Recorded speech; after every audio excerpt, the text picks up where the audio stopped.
Hey, this ain't a drill. Only time I plan is on the field. And when I'm on the field, no, I got mad skills. And you know we about to eat this a fast meal. Y'all gotta pay for this heat like a gas bill. We keep on coming back, so yeah, they mad still. 716 make them pay with some bad bills. Red, white, and blue like Superman, so you know we eating at the Super Bowl. Kill the competition, set up the funeral. Josh Allen catching all the shots you go for. We callin' blitz. Ready to start, we ain't calling no quits. I'm the #1 draft pick. A lot of y'all talk, but I ain't hearing it. Only listen to Keyshawn and him. Talk about the Bills dominating on the field. All our players got them skills. Buffalo gon' make a kill when we talk about the Bills. Dominating on the field, and our players got them skills. Buffalo gon' make a kill.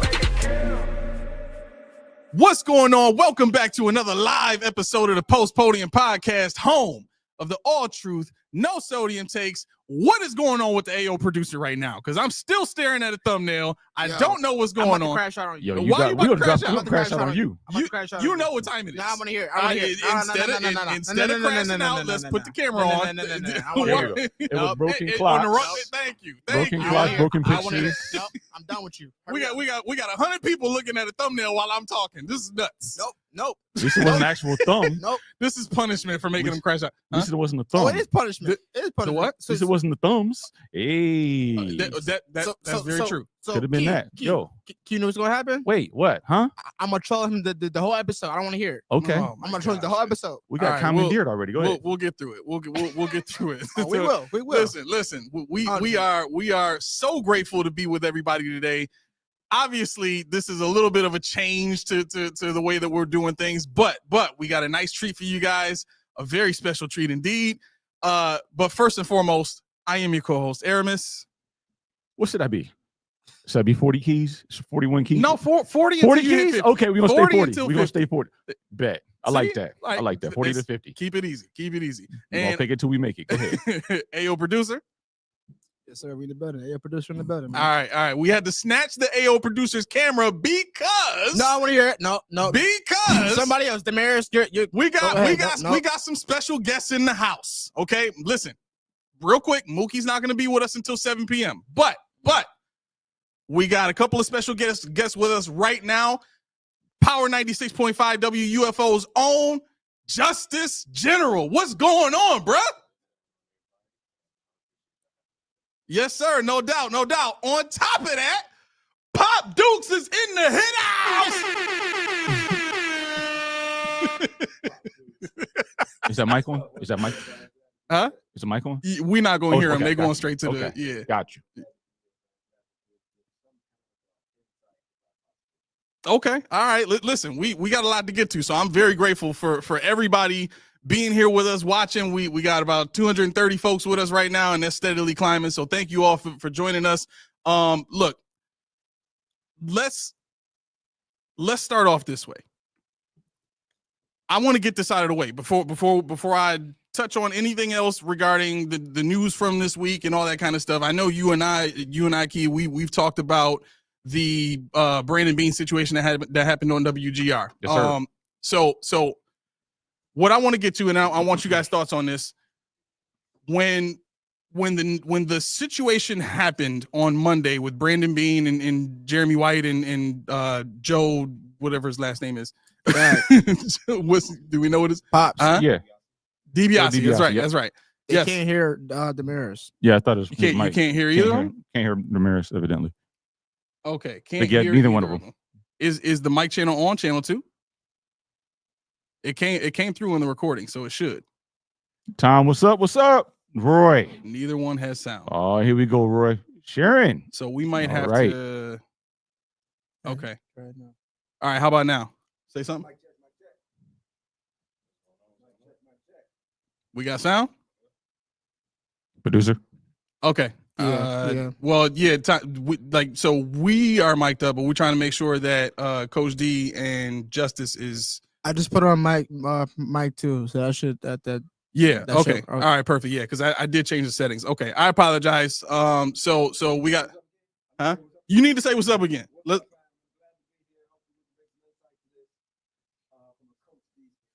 right, Justice. No doubt. You why you want to talk about the Cardinals, Pop? He said, "Stay with me now." Right. Okay. So yeah, no, you don't need an umbrella today. You don't need an umbrella. It's cloudy on your wind. Some people might need umbrellas, but you don't. Trust me. So no sound. Okay. Still. All right. So let's do this. We are going to. I need you to come and grab his mic, and then bring that one out here.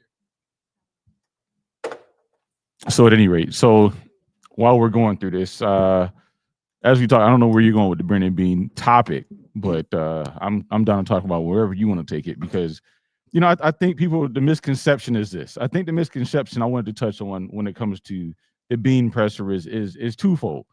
The first part being with regards to why they don't feel the liberty to talk about what they want to talk about with Brandon Beane on the air. It's a lot like if you're talking to your boss. It's a lot like if you're talking to somebody that sponsors you. You're not gonna take away from your livelihood when they can pull the plug from your company costing millions, because that company comes down on you. Also, like I said, a lot of things. What's up, Billy D? Oh, wait a minute, I don't have it. Code 45. Got the water though. It's in here. Just imagine code 45. But yeah, no, it's twofold, because you got to figure. There's a lot of things that Beane said that weren't wrong. A lot of things he said were not. I didn't see him as erroneous or false, or it was just the way that he delivered the message he delivered, and that's the problem that we have with what he said. It's not salt. I don't hate the draft. I wasn't mad about really anything with the draft for once, because this year I finally said, you know what, I'm going to let them go wherever the draft takes them. I did have a problem with some of the move ups and things like that, and I didn't think they had to, but for the most part, the draft was fine. I expected to be defensive. I didn't really need, all the fanfare of wide receivers and running backs and things like that. But at the same time, a lot of people do. A lot of people wanted to see certain things out of the draft, as they always do. And they, a lot of people were left unsatisfied. They were left wanting more. And how was Jeremy and Joe supposed to know about Elijah Moore? Furthermore, why did they care? Why did Elijah Moore? Why was that supposed to move the needle? When you're talking about a guy that's going on and he's defensive about what he did in the draft, and now it's an aha with all the fans talking about, we told you something was coming. Something was coming. You said, why is that something that we have to know? If you make a move, you go in there and you say, our draft board fell the way it fell because that's the way we wanted it to fall. That's what we wanted. We saw, even if it's a lie, which it usually is. You have to defend yourself by saying, I wanted it to fall a certain way, and we got what we wanted. And listen, Billy D says because of the hate from the fans, we winning the Super Bowl. Yeah, I mean, I get it. And to beat a man, you got to beat the man, and we haven't done it yet.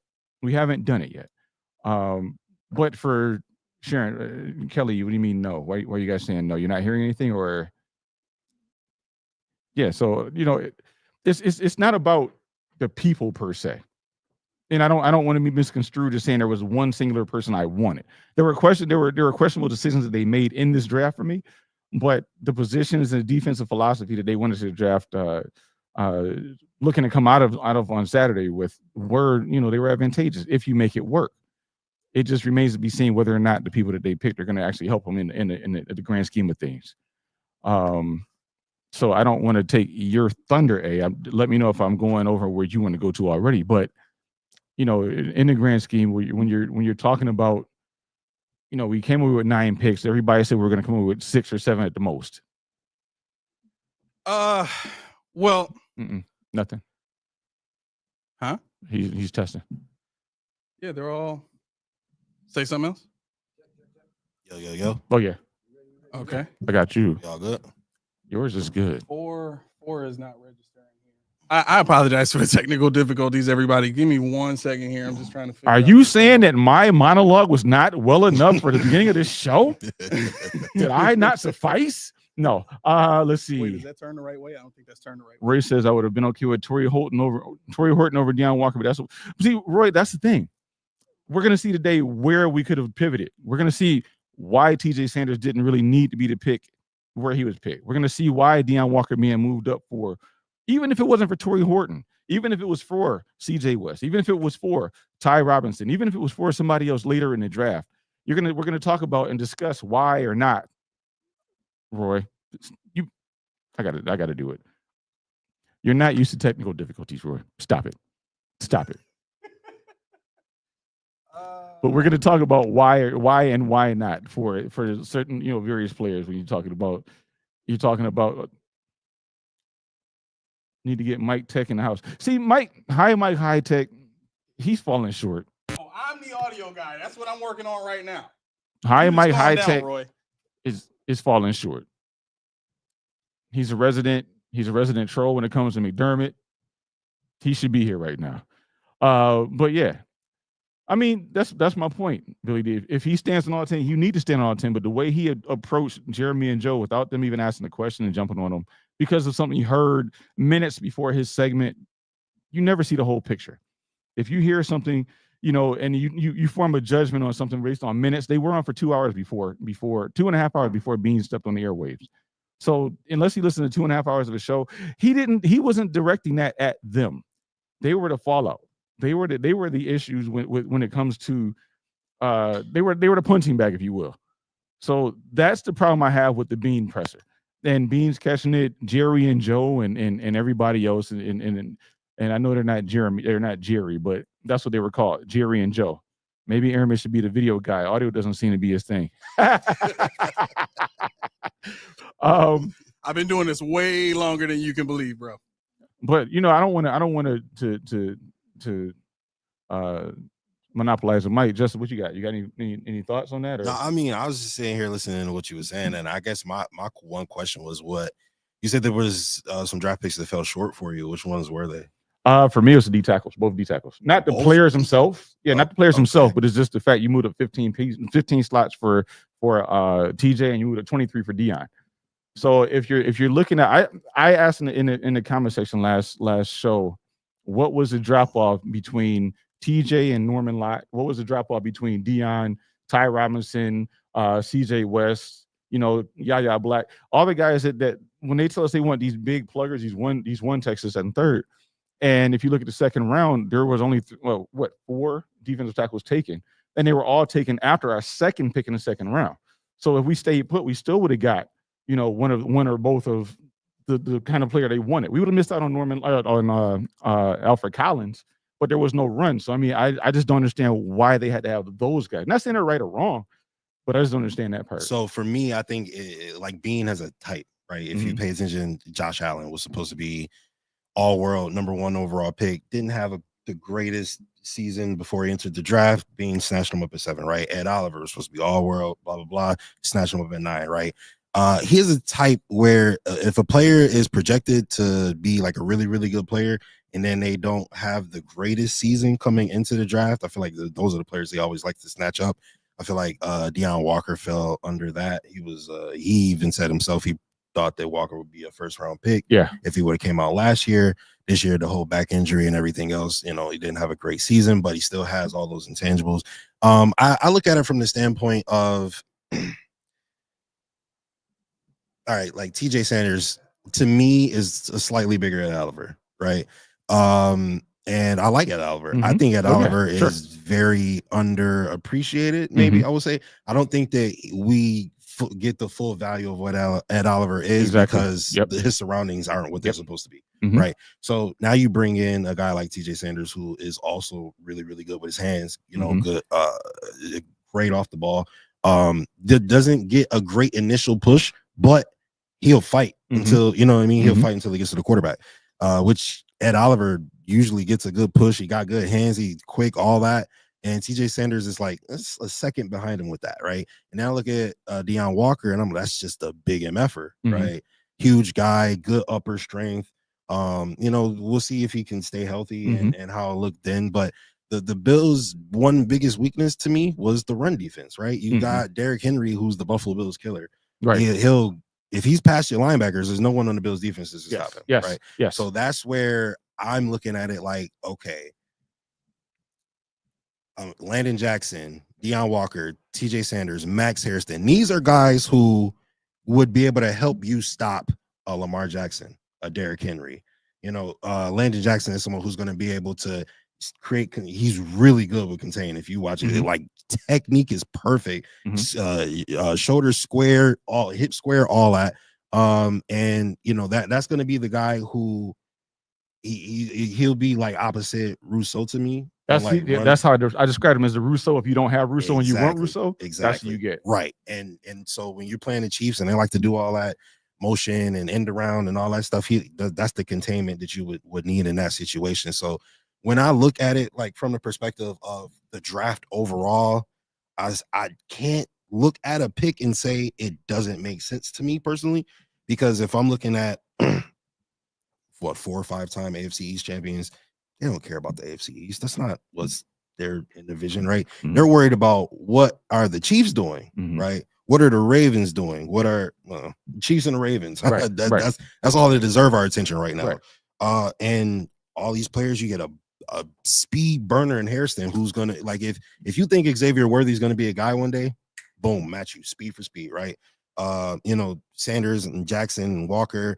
Hancock is another underrated pick to me, right? To me, he reminds me of kind of Christian Benford, where I think he's going to play safety. I was just going to ask you, do you think he would be best saved as safety? Because he played a lot of nickel safety, So I think I watched this tape and I thought that's where he would go. But I mean, he got left behind in that secondary group at Ohio State. Yeah. Nothing part of his, but there's a lot of talent back there. A lot of talent. So right? He fit in nicely. He to me would be an upgrade on Rapp. Yeah, upgrade on Hamlin, upgrade on.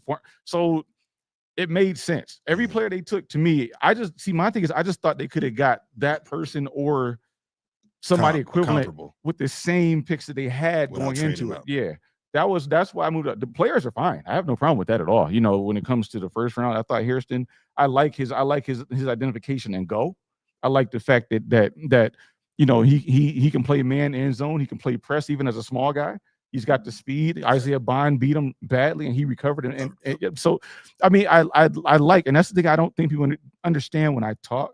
I like the picks, but when I, and I'm not talking about you, when I talk to people about this stuff, it's not the person or a critique. It's just it's like, could we have done something? They were right. I got right. You. That's for me, But I mean to take your point. Go ahead. No. So I also think that the person has a lot to do with it as well. Like a Max Hairston, just nobody talked about what kind of player he was at the draft. All it was about was him dapping up everybody. Yes. Being happy, go lucky. Yep. That's a Buffalo guy. Yep. You know what I mean? And I think that I don't know TJ Sanders or Landon Jackson or Deion Walker or any of these guys, but if I had to guess, I would bet that they're like well-adjusted people who Beane was like, all right, this guy is going to be good for our culture of our locker room, etc. Mm-hmm. You know what I mean? And that's why they're worth it to trade up and go get to me. That's just what I'm assuming. So, and I completely understand that. I think my issue is you went into this draft needing playmakers on defense. I don't think depth was necessarily the thing that lost the Bills the AFC Championship game. And when you think about where depth, I mean, cornerback depth. I hear Elam coming in. No, I get that. But look at where they went first though, and that's kind of my issue. They went with defensive line depth first. If they would have went with corner depth first and just doubled up on corner in the first 2 rounds, I'm fine with whoever they take after that. See, I would agree with you if they didn't play defense the way that they do. They play platoon defense, right? It's not you play 80% of the snaps and then this guy's gonna come in where you're tired. It's like, no, you play 45% of the snaps, you play 40%, and this other guy plays 10%. Like, so TJ Sanders is gonna play a lot. Landon Jackson is gonna play a lot. Deion Walker is probably gonna play a lot. Well, so I don't necessarily see it as what's a lot. That I'm gonna say TJ Sanders, Landon Jackson probably gonna see at least 30% of the snaps. That's a lot. I mean, how much did AJ Epinesa see? AJ Epinesa is not as good as either one of these players to me. I get that. But again, what I'm looking at is, okay, so let me say this. The guys they drafted, I get that they're going to be part of a platoon. Mm-hmm. There was so much depth in the draft that they didn't need to do it that early for a guy that's going to play 30% of the snaps. You get what I'm saying? That's a rookie season though. Like you want these guys to develop into something bigger eventually. I think that's where Brandon Beane shines, honestly, right? Who thought Matt Milano would be Matt Milano or Teron Johnson would be Teron Johnson? Like they get these pieces who come in and they're valuable pieces initially, mm-hmm. right? And then you sit in a McDermott scheme defense, you learn, because say what you want about McDermott, he's a brilliant defensive coach. He will coach up almost anybody. The only person I've ever seen him not be able to coach up was Kyrie Elam. So I mean, as far as defensively go, like he's usually been able to put your talent what happened with to production. what happened to Cody Ford or not Cody Ford? What happened to who's the other? What happened to Dwayne Carter? What happened to Carter? To me, Carter. Hold on, because there's a longer list than just Dwayne Carter. I don't want to lose my point. Okay, let me just remember you that one. Okay, got you. So we're talking about guys that he's coached up. I think it's more of a, how can I say this? I think it's more evidence of the scheme working as opposed to the players being coached up, right? Because what you're looking at is you're looking at players stepping into a system that's designed for their skill set to work well within it, right? So that doesn't directly speak to coaching up. Now, so to me, those are the same thing. I don't mean to cut you off. Okay. So when you say that, all right, the one thing about Leslie Frazier and McDermott, I always said, they're going to put the people in the right position to make a play. Now, whether or not that player goes and make a play is on that player's capabilities. Correct. Right. So that's kind of, I feel like we're on the same page with the whole scheme. Okay. The scheme is going to be the most efficient, I would say. Right. And if you have a good player that can make the play, the play is going to be made. Now, if the player don't necessarily have it, then that's where holes can, happen. That's where defenses get gashed and things like that. But he plays, for the most part, it's like an exotic base defense. You know what I mean? So I think that he puts players in the best position to succeed. And that's why when you got Beane, he has these players that, like Jordan Hancock has a 9.8 RAS score or something like that. Mm-hmm. I think that's why you get those players, because his scheme is going to work. So if this guy can learn what's supposed to be done in the scheme, he has the athleticism to make it happen. Boom, you get a Christian Benford. So that would fit the narrative if we didn't see the Bills have the number one overall defense collapse in 13 seconds. To me, I've never seen another number one defense collapse in that fashion. And I've never seen another number one defense allow that many points to a team in the playoffs when they're that good, that level, number one overall in defense, right? And furthermore, we've seen the Bills with Leslie Frazier here anyway. We've seen the Bills have the fifth overall, sixth overall defense. You know what I'm saying? Like once they got their players in 2019, because they did roster surgery in 2018. Once they got their guys in, they were fifth in defense, sixth in defense, first in defense, and then after Frazier left, they went from sixth to ninth to like 17th or something like that, right? I can look that up in a second, but my point in saying all this is I think there's this perception that the Bills' defense and its scheme has been good. And I think that all of that is relative to regular season performance, because the numbers in the postseason don't reflect that at all. No, you good. So when I'm looking at the overall performance of the defense, if you're not doing what you need to do in the games that matter the most, how successful are you really as a defensive coordinator, as a defensive minded coach? How great is your scheme really if the coaches that are winning Super Bowls are going through your team to do it consistently? You know what I'm saying? And then you couple that with, I gave this stat like last year, but I think it's the same now if I'm not mistaken, because Sirianni is an offensive guy. So that would mean that 11 of the last 10 Super Bowls were won. I'm sorry. Yeah. 10 of the last 11. 10 of the last 11 Super Bowls were won by an offensive minded coach or somebody other than a defensive minded coach. Right? Because John Harbaugh won one. So I can't look at what Sean McDermott has done with the scheme and see these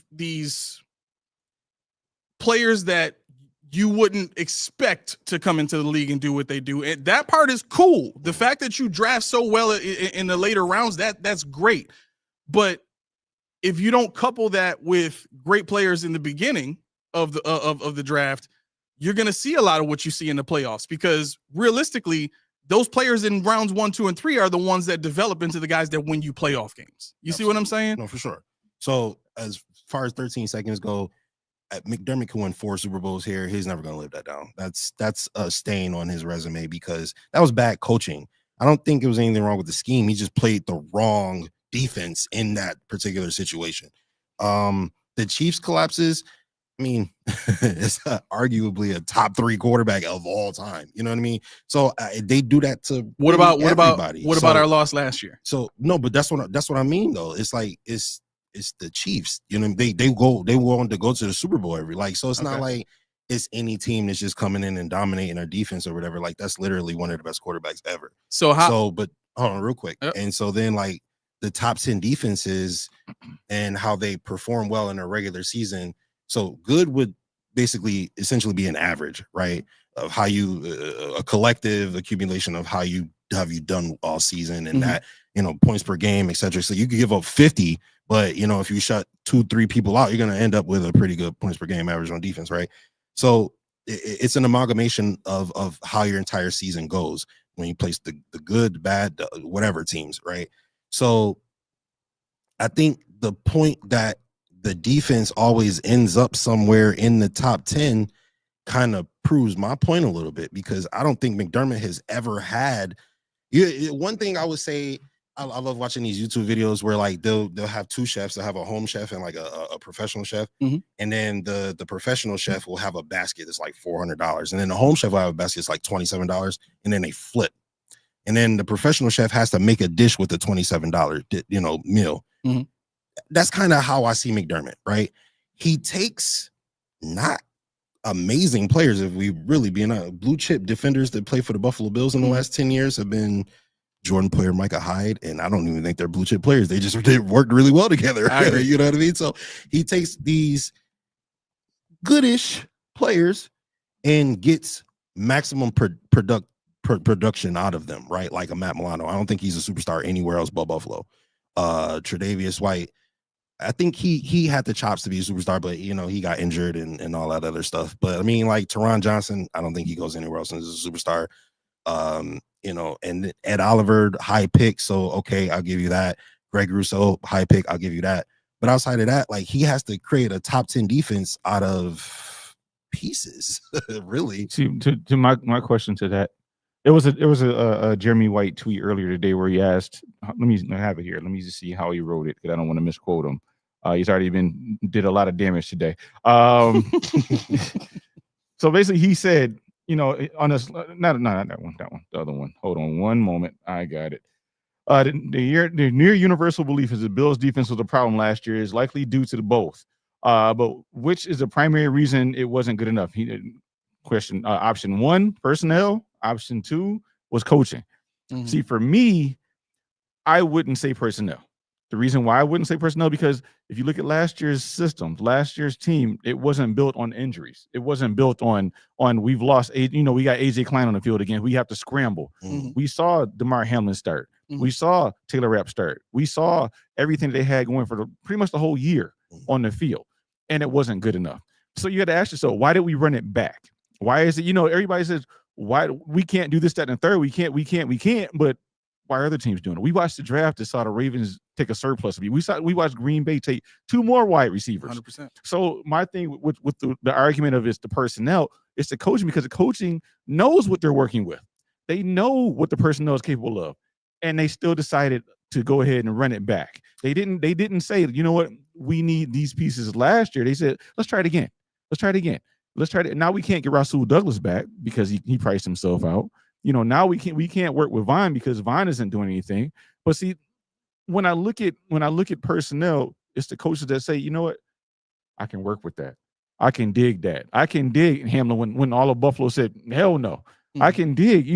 Nobody wanted Mike. Well, it wasn't me, but the Bills fans said, what, the best we got. Let's work him out, because that's all we got. Cole Bishop's the best. But the thing is, who's putting these people in this position? And it's the coaches and the front office to say, what, they're good enough for our defense. So by virtue of that, by virtue of having them for what was it, 20 games last year, what you're working with. Where were your adjustments? Where was your tweaking when you say, what, we got burnt here and here and here, but we want to do it again. And then they would do it again this year if they could. Okay. I think, well, so it has to be a combination of both then, because there's one man running the show right now. And Terry Pegula said it was Sean, right? Which means all the final decisions go through Sean. So if I'm looking at the team through Pegula's lens that he gave everybody by saying it's Sean's show, then I have to look at both. So I think both points have to be right. Well, he right? knows that's the thing. He knew both was the answer, but he was saying if you had to wait it. So well, okay. So if I'm waiting it, I don't think I've ever thought that the players were the biggest issue. I think it's been coaching, and the reason I say coaching is 13 seconds was the coaching call, right? Going for 6 QB sneaks in the AFC Championship game is a coaching call. The changes in offense that took the ball out of Josh's hands and made receiver less important on the offense, that's a head coaching call. That's what the head coach wanted to see. He wanted a run game that was good, and that's fine, right? Because Josh needs something to help him. He doesn't have it at receiver. We saw that in the AFC Championship game. 4th and 5, who you throwing to? You can't go to your orbit motion, so you got to throw it up to who? Shakir? Whoop-de-doo. That's not a number 1 receiver. That's not a guy who in those crunch time situations is going to get himself open, read the defense properly so that he can get so that he can get hot and get the ball. So to me, when I'm looking at the issue as a whole, it has to be coaching. The philosophy of the defensive line bothers me. The fact that you are focused on getting stout, strong, great run defending defensive ends that don't offer much in the form of pass rush, like actual real getting sacks pass rush and not pressures pass rush. And then you go for these smaller pass rushing defensive tackles like a TJ Sanders, like a Ed Oliver, and those are the guys that you want to put in the middle. Now, look, the morning show had Jim Monson on this morning, and he talked about how teams are not really playing that, big nose tackle in there. That's fine. You still need to figure out a guy to plug in to unlock Ed Oliver in the way that Daquan Jones did his first year. See, that's the thing. People, I don't know if you had to come back, but people always equate one tech with the biggest dude on the field, the huge human. Daquan Jones is 6'4", 310. Right. He's not that big.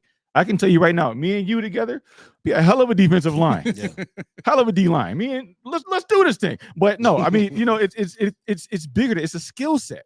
See, one tech is a mentality. I played it. It's a mentality. You got to be like, you know what? I'm taking 2 guys and I'm going down. They're going with me. Got to be anchored. Yeah, you got to be anchored. I'm not getting stats.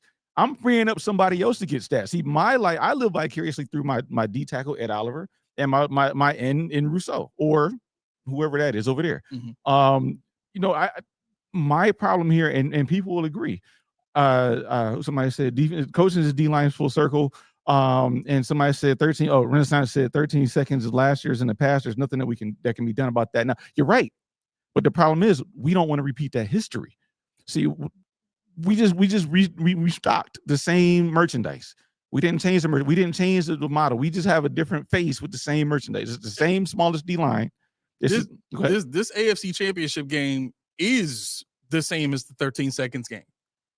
If everybody's fine with 6 QB sneaks, then they should be fine with the call at the end of the game of 13 seconds, because it's the same as that you're in situations where the defense knows exactly what's coming and you run it anyway. Right. Especially on the last drive that we had the ball, you run 2 in a row.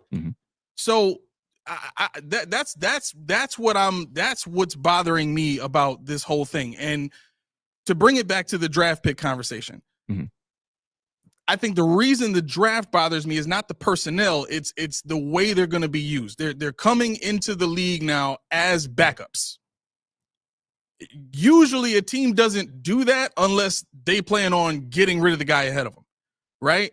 So you got Joey Bosa here, you got Greg Rousseau. They're the starters. They're first on the depth chart right now. You got TJ Sanders coming in as a backup to Ed Oliver. Ed Oliver ain't going nowhere. He's still young. He got an $84 million contract. So where's this other 3 tech gonna play? You know what I'm saying? And then two of them in there now because you still got Dwayne Carter. Right. 2 of them you got to fit. Right. So the only guy that I see real value in is Deion Walker. If they can get his back injury to where it needs to be so that he can play with proper bend and play with the right leverage and all that kind of stuff, that's a win because you don't have anybody else that size that can play the 1 tech in this base 4 this base 4-2-5. So to me, that's a good pick because you got a guy that's developmental who's already shown he can be great in college. It's just an injury concern that kept him that low. But you get him right, he can step in next year as your starter. I don't know if Landon Jackson is going to be that guy. I really don't. Based on what I've seen on tape, he's pretty good.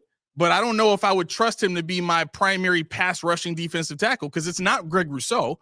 You know what I'm saying? So on 3rd down, you're still going to end up with what you had with AJ. When people talked about, and I know I'm going long. I apologize. I know I'm going long. But when people talked about Landon Jackson. You don't go long ever. Always. when people talk about Landon Jackson, they say he's better than AJ Epinesa. They don't say he's way better. They say he's better than AJ Epinesa, right? And I need to hear way better if I'm going to believe that Landon Jackson is going to come in and be a real pass rusher. I just say he's different. Yeah, you go ahead. What are your thoughts on Landon? I mean, I say a rookie coming in and being better than a 4 or 5 year vet is still an advantage. You know what I mean? Like, because AJ Epinesa when he came in with potential, and I don't know if he exactly reached that potential or not. Actually, before I get into that, I gotta ask you one question. Post Stephon Diggs trade, what were you guys' expectations of the Buffalo Bills? I thought they were going to be terrible. I thought they were going to be terrible.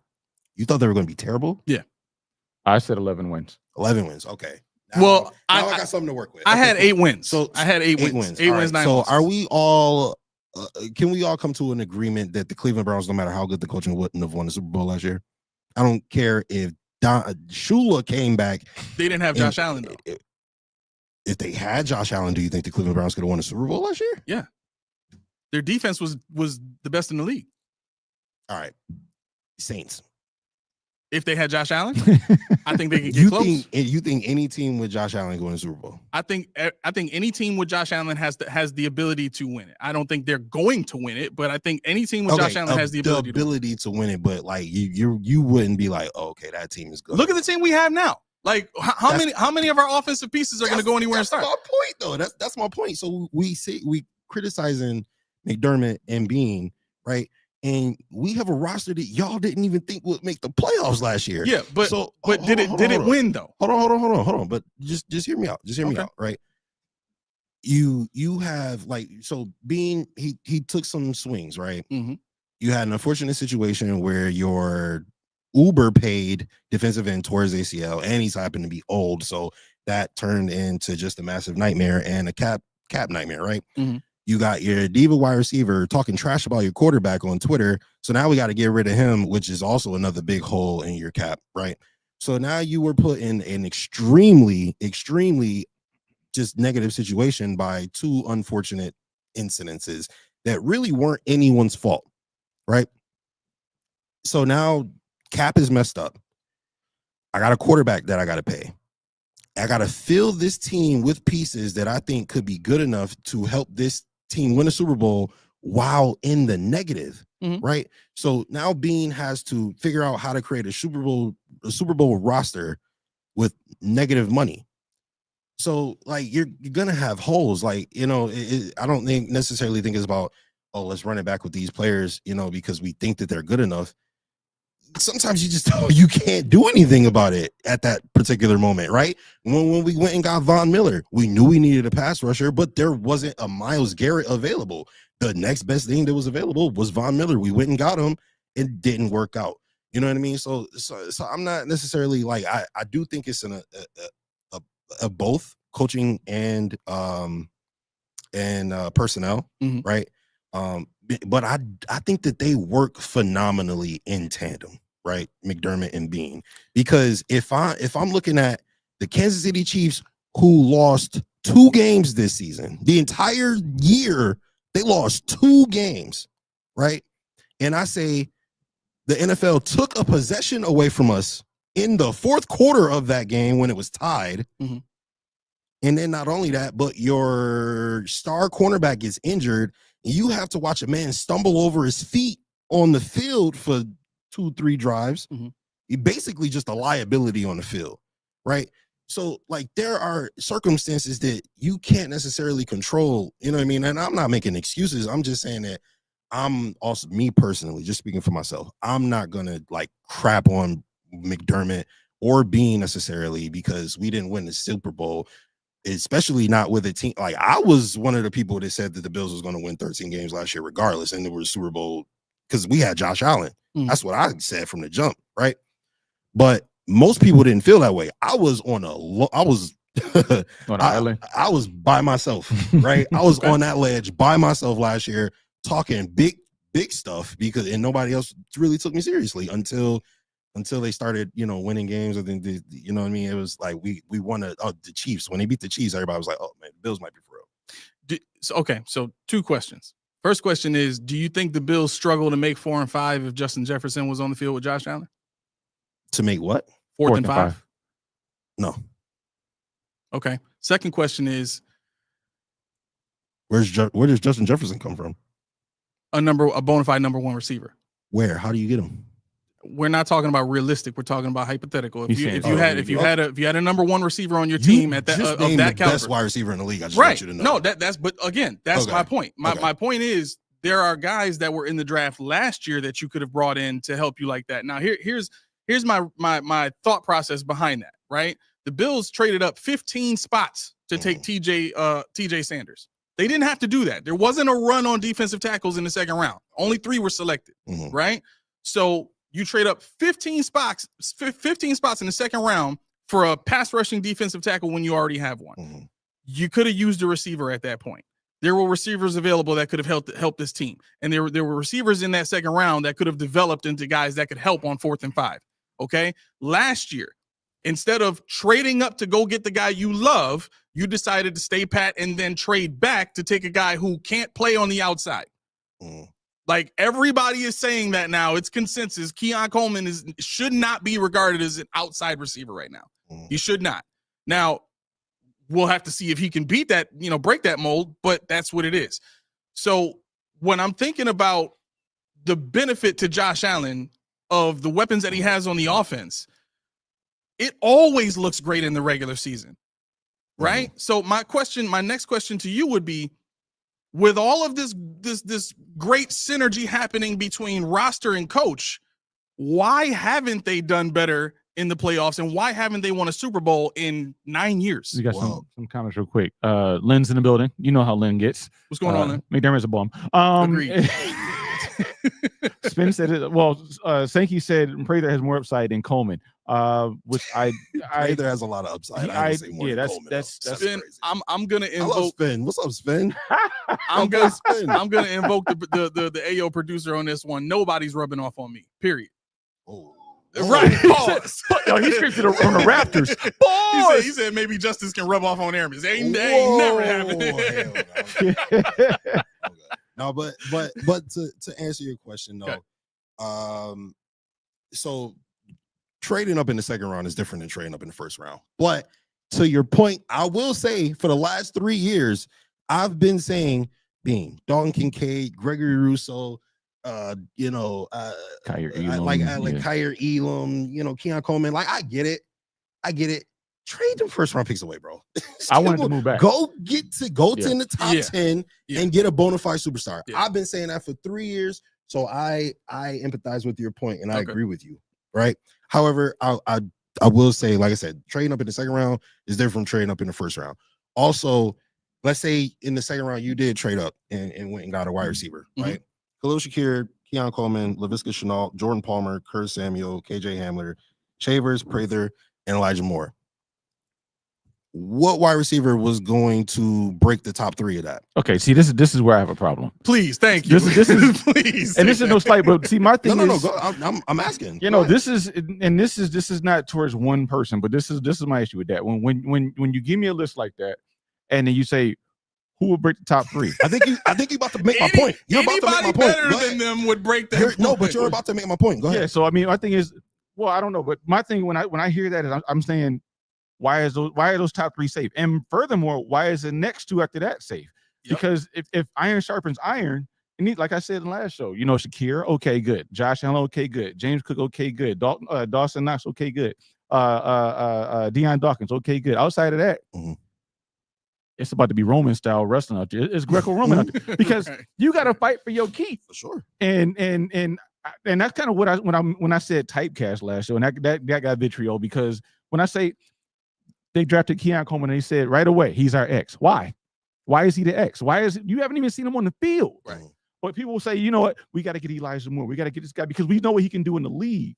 But at the same time, sometimes you can find somebody because they all started somewhere. They all came from somewhere. They were in college somewhere and they were great.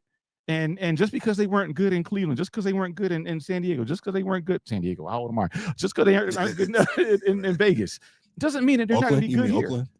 Oakland, yeah, wherever they are today. I don't know where they lay their head, but the thing is, and what bothers me is it's when Beane and McDermott and them, they say we had to figure out where he would fit before we. No, you don't. Can he fit? Mm-hmm. Who do we have on this team that we can't move? Josh, financial issue, bona fide baller. Shakir, he's his number 1 target. You can't do better than that. You can't do better than Keon Coleman. We lost Mac Hollins. So here's my point, and because I agree with you. Yeah, I agree with what you're saying. But my point in this is, why would you get another wide receiver to just be in the gladiator fight? When defense was the reason you lost. You didn't lose last year because the offense wasn't good enough. Like Brandon Beane said, you scored 30 points in 8 consecutive games. You scored 30 points, 12 games out of 17, right? And two games basically didn't count because you really weren't trying, right? And then you scored more points than anyone from the regular season to the postseason in combination, including the Super Bowl champion. So offense wasn't the problem. Yeah. So my only thing is, I say that I don't have a problem with him not trading up for a wide receiver because I agree there. He would have went to the Coliseum. Yeah, I agree there. You know what I mean? Yeah. So it would have just been, all right, well, let's see if he can be a top 2 receiver. Let's see if he can be, maybe even be the number 1 receiver. But the point is, it would have been maybe.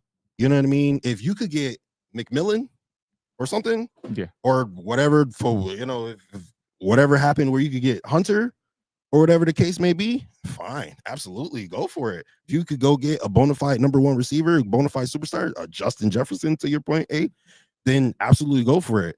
But if you got a guy that might just be coming in to go to the Coliseum with the rest of the wide receivers, then go get defense and solidify that, because Josh is going to score points regardless. See, this is what gets me about that. Not your point, but this is what gets me about the draft. If you're looking at the Bills and they were linked to Luther Burden, why did they not put a plug on Luther Burden?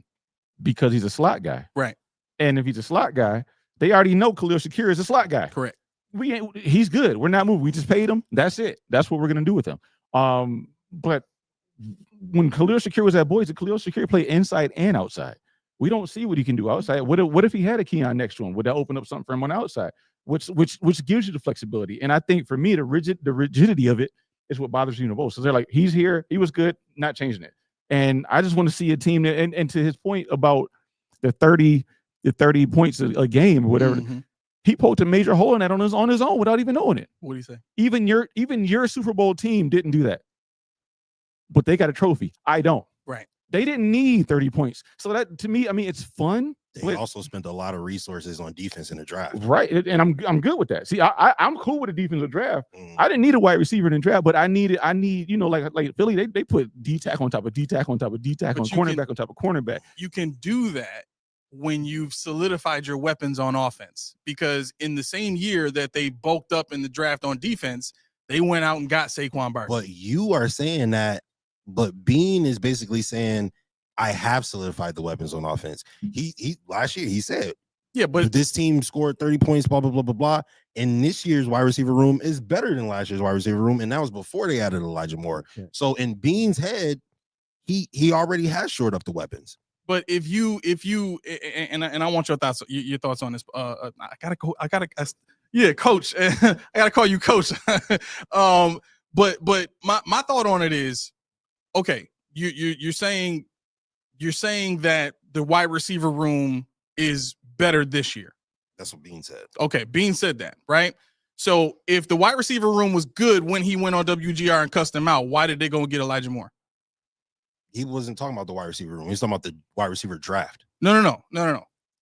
The questions, and see, this is why I wanted to give my statement at the beginning of the show, because everybody is making such a big deal about being proud of Beane for going on WGR and cussing him out, when really Beane didn't even understand what the heck they were talking about. I think you mentioned a little bit of this, but Jeremy was really about to ask about the I would say lack of top tier investment in the wide receiver position, not necessarily having an issue with not taking one in the draft, just looking at the last 5, really the entire time after Stephon Diggs, they never invested a first round pick in wide receiver or went out and made a similar trade to get another guy like that in the building.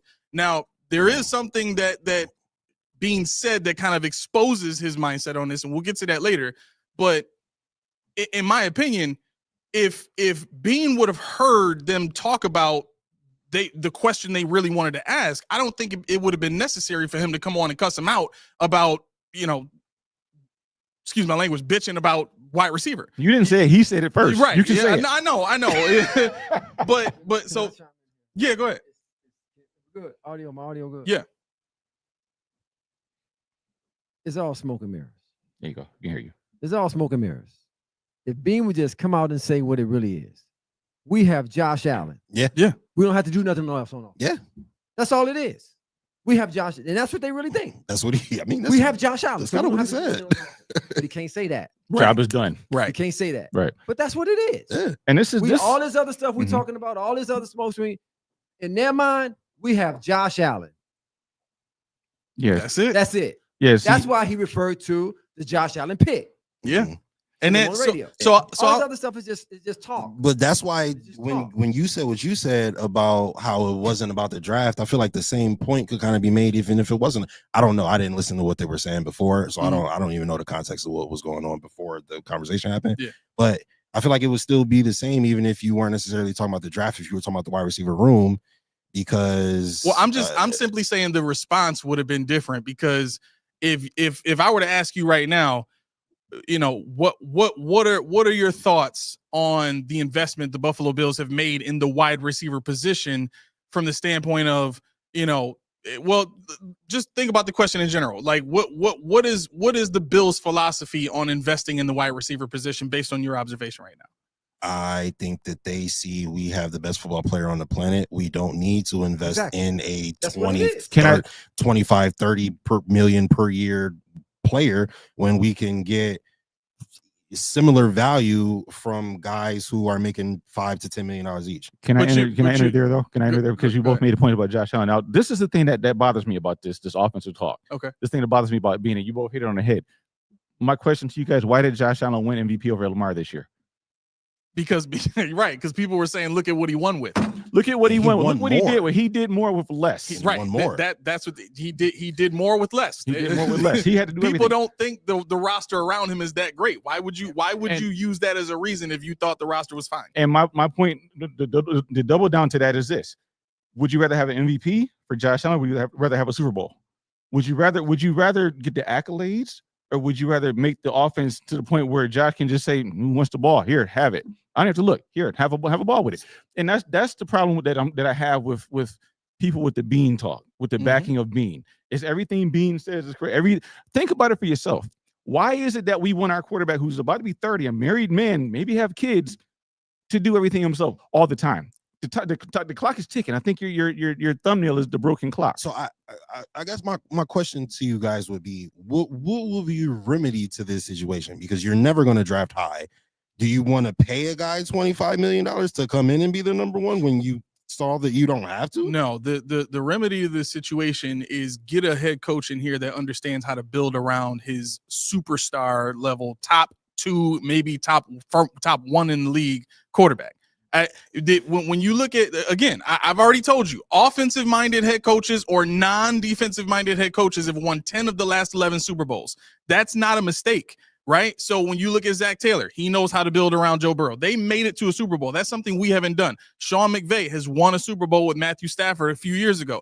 Did that by getting rid of first-round picks. We don't need these picks. We're going to trade for a few players, and we're going to take our good quarterback and my offensive system and go win a Super Bowl. And they did it. To me, it doesn't. The moves just do not make sense when you line it up with the goal of all 32 teams in the league, which is to win a Super Bowl, right? But let's put it out there right now, and I want your thoughts on what Brandon Beane said, Pop, because he got on the, I think it was a Pat McAfee show, and he talked about he was asked about his comments on the radio show, and he used the Patriots as an example. He said the Patriots had Tom Brady and they didn't have a bona fide number one receiver, right?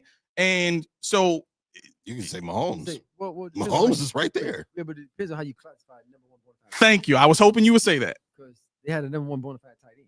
You got to get a little closer. They had a number one bona fide tight end who played the role or who had an effect on the defense the way a number one has. And that's what we have to keep in mind. Right. You got a number one receiver has an impact on a defense like a 2 or 3 or 4 combined can. Exactly. And that's what you got to have. So you could say Wes Welker was the number one receiver, right? You could say Gronkowski was a number one receiver. You could say Julian Edelman they had guys that could affect the defense in a way that the defense had no answer for. So this kind of exposes Beane's perspective as distorted, because I don't know how you can look at what the Patriots did and say, well, they didn't have a go-to guy. Gronk was the most dominant tight end in the league when he played, bar none. There was nothing a team could do to shut him down or stop him. He always made plays for his offense, and he was the go-to guy in crunch time for Tom Brady. So in the same way that Mahomes has had Kelsey and then had Tyreek Hill with that, and they won they won 1 Super Bowl with Tyreek Hill and Kelsey, if I'm not mistaken. Two? I think 2. So when I'm looking at the weapons that get put around these guys, Bill Belichick, for all we say about what happened after Tom Brady left the team, when Brady was there, they made sure they had a guy he could go to. And for years, that was Rob. Before that was Welker. And so they even gave him Randy Moss, and look what he did statistically with Randy Moss. So, I get it. I get it. For those folks that are saying, look at what we're doing with less, and look how good of a job we're doing with it. Matter of fact, let me ask you this. Wait, let me get to that thought. Yeah. Say something. Look, that to that point, that mindset will only get you so far. The question got to be, do we want to win, or do we want to make it to the AFC Championship? Do we want to win in the AFC Championship, or do we want to win the Super Bowl? You have to have there's a certain setup or makeup within a team you have to have if you're going to, for the Bills' sake, make it to that next level. Right. And that's getting out of the AFC Championship game and then winning the Super Bowl. Yeah, when you have that mindset, it changes, to your point, it changes how you approach the draft and free agency. Whether you draft one, it's a good point. Because you're not drafting. That's been my whole point this whole time. So a superstar receiver sounds nice, but where are you gonna get one from? So you have to go out. You got to find one in free agency. You got to make a trade. You got to do something to give Josh an asset that impacts the defense to this degree or similar in the way that he does. Right. And that's why I brought up the trade of 15 spots in the second round. Like, I get that it's a lot to trade up in the first round, but this year more than last year, the Bills had assets to do it. They could have traded James Cook. They could have traded Matt Milano. They could have traded one of those second round picks and one of those fourths. But then you assuming that they aren't a part of the game plan to try to win the Super Bowl this year. Okay. Everything that they've done in this same thought process has not won them a Super Bowl in 9 years. So why would they think it's going to be different if they don't do something different? But you're 1 or 2 possessions away from a Super Bowl. Well, how long are we going to keep going with that? But you are. You're right. How long are we going to keep going? No, but hold on. But think about it logically. If you're I am thinking about it logically. No. But if you're a general manager, okay, right? Again, look at like the refs cheated, whatever. You say whatever. They were 1 I call it half of a possession away from winning that game because they took a possession away from us, right? Half a possession away from winning the game. Your star cornerback goes, like, all of these situations that culminated in you ultimately losing the game. It was like a perfect storm. Like, and it happens a lot where it's like you're so close that you just can't get over the hump. So now I'm going to trade away pieces that help me get there. Well, to try to get a guy who might help me get over the hump. So this is what do you mean might? We're talking about probability. You talking about trading pieces to go up higher and draft a guy, no? Yeah, absolutely. Yeah, so you're talking about a guy who might help me get to the play. You don't know, he hasn't been in the NFL yet. That second round pick that you have, that it was what, 72 or whatever. They traded that away anyway to move further up in the second round. But how much are you going to go? How much further are you going to go in the first round with a second round pick? Bro, you go as far as you need to go. When the Buffalo Bills got to the AFC Championship, they did it not just with a number one receiver, but with another bona fide weapon on top of that. Who would you have wanted the Bills to go get this year? They could have traded for DK Metcalf. And let me throw this down in that pause. In that pause. I know you're trying to say something, Keith. I was going to say, if we're talking about Beane talking about the money and all this stuff and what he concessions. Money for DK. Well, the thing is, they could have opened it up. They're paying Josh Palmer $10 million for what? But this is the thing. This is the thing right here. If you look at what Beane said, he said when you pay Josh Allen, you have to make concessions.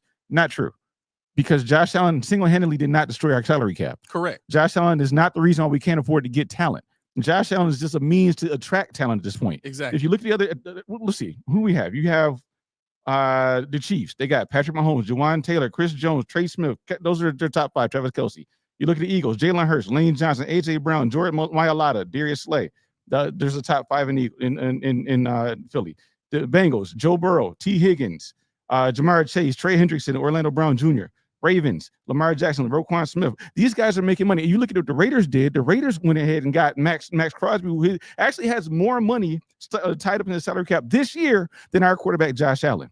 They still went and paid Geno Smith $40 million. Mm-hmm. So it can be done. Right. The point is, what are you going to do to lead up to it? You don't go pay Von Miller. You don't go ahead and dump Steph Diggs for $31 million. You don't go ahead and move all this money. I've been saying forever. Hindsight, though, you can't say I've been saying it I've been saying this since day one. Hold on. We knew the Diggs move was coming the year before when he had issues. We knew this would come based on the way Sean McDermott operates. We knew Diggs wasn't going to be here for very long. Keep Diggs, and he started dissing the quarterback on Twitter. What you want him to do?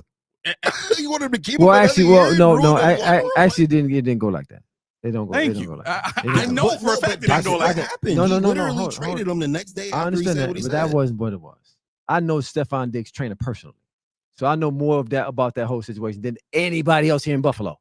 More than me, I know him personally. I'm not saying that. So that wasn't the tipping point. I'm just saying that wasn't the tipping point. That was not the tipping point. Him calling and saying what he said, that's not the tipping point. It was a whole lot of other stuff that went down between Stephon Diggs and the organization that caused that to happen. It wasn't that. So we can't look at that. Right. Hold on. To your other point, you said this. You said the Bills are one. You said one player. I can't remember how you said it.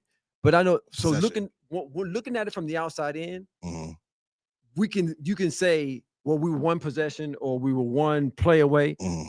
But when you look at it from, and you also mentioned trading away people who helped me get to a certain point. Mm.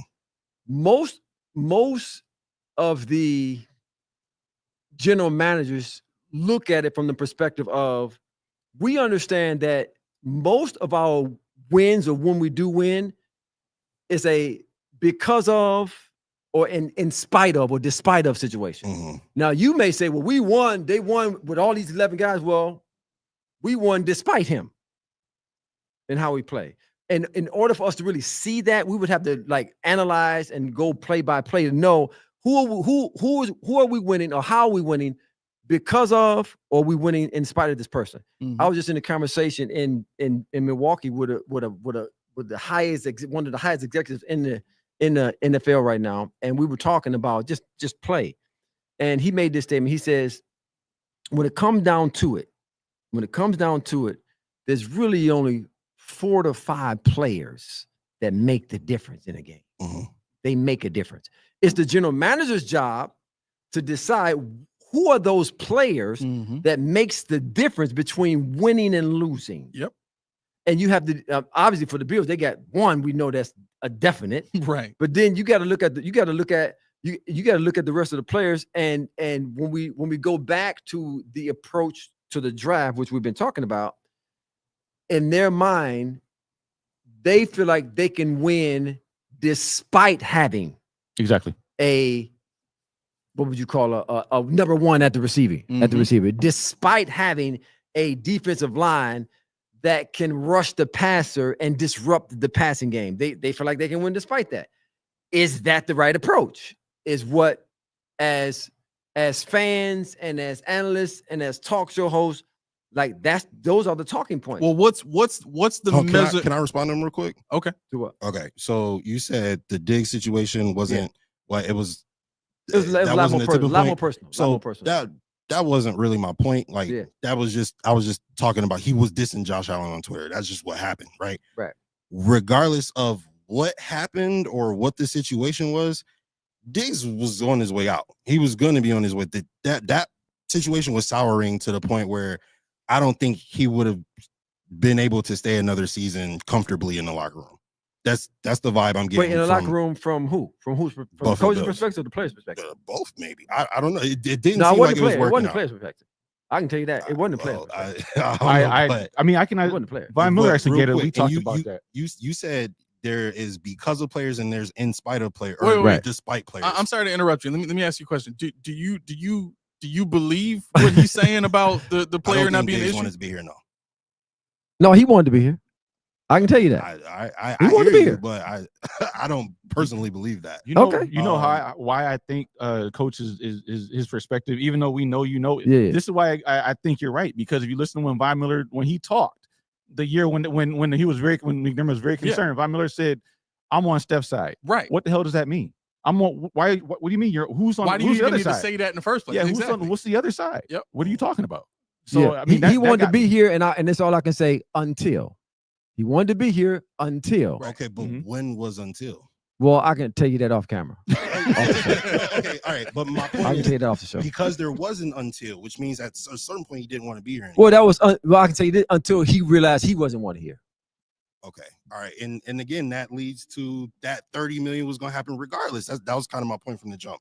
But well, no, your point was more than that. It was more about them getting rid of Stephon Diggs because he was dissing the quarterback. No. My point was that him leaving, regardless of who wanted to leave or who wanted him gone, it was going to result in $30 million dead cap. You can't get around that, right? So that was my point. You can't get around that, right? But to that point, and then you said, I'm sorry, real quick, I'll get off. No, you're good. So you said despite players, and then you said because of despite players. of players. Yeah, you can't trade despite a player in order to move up, and no team is going to want your despite a player.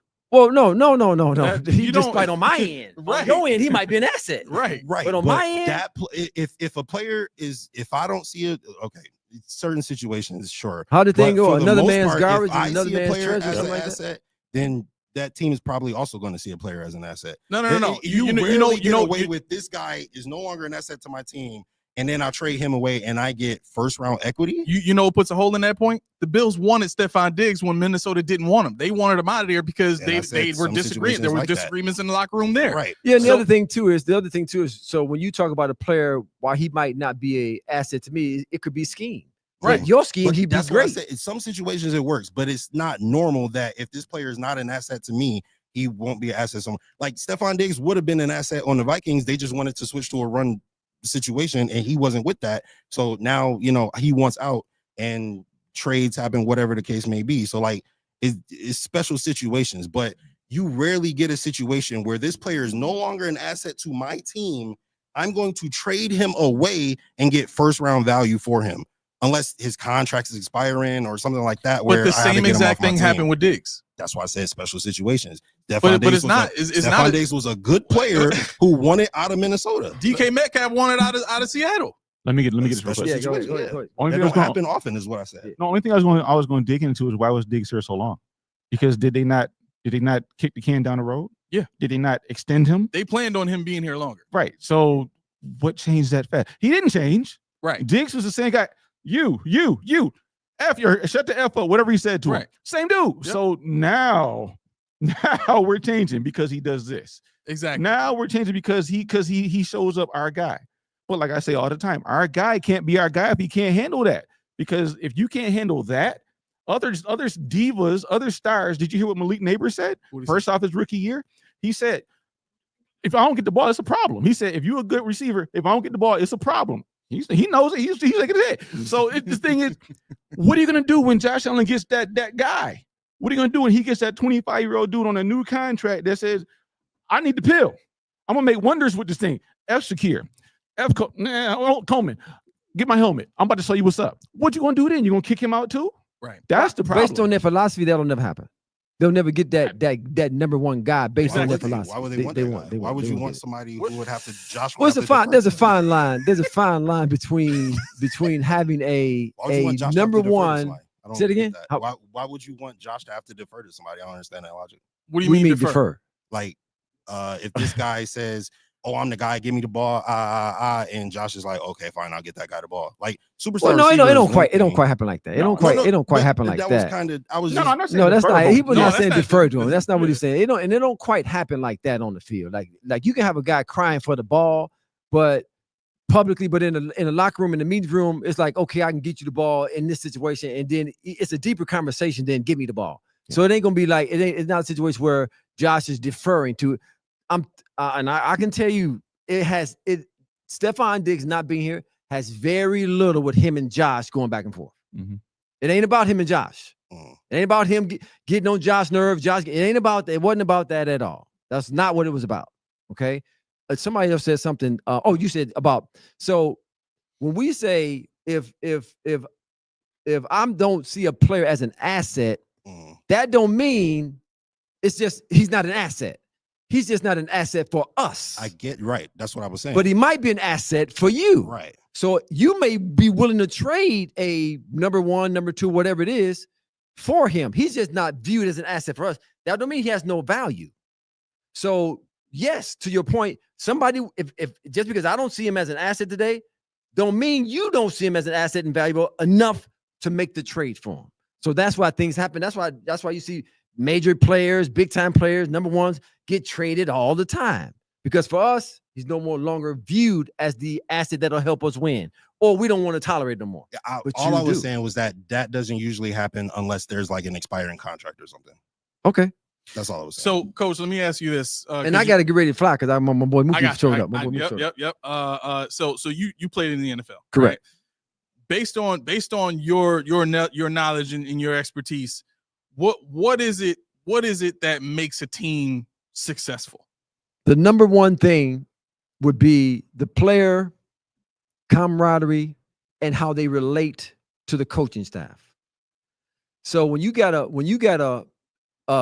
nucleus of players that play for each other, mm-hmm. and then have a single-minded focus or desire to win for the coach. See, that's the intangible things. I know a lot of players say you win with talent in the NFL, you win with this, but everybody got talent in the NFL. Everybody's exceptional athletes. But the difference, and you can talk to whether it's football, basketball, baseball, when you have a cohesive locker room and you got players united, and you got players and a coaching staff that has a unity, is rare. But when you have that's what makes the difference in winning and losing. Right. When the players feel respected, and that respect is reciprocated to the coaches, when they respect and they honor the coaches, and they have this belief in each other, that's the point I was making when you say we're one play away. No, you're not. No, you're not. We're one. That's what it looks like from the outside.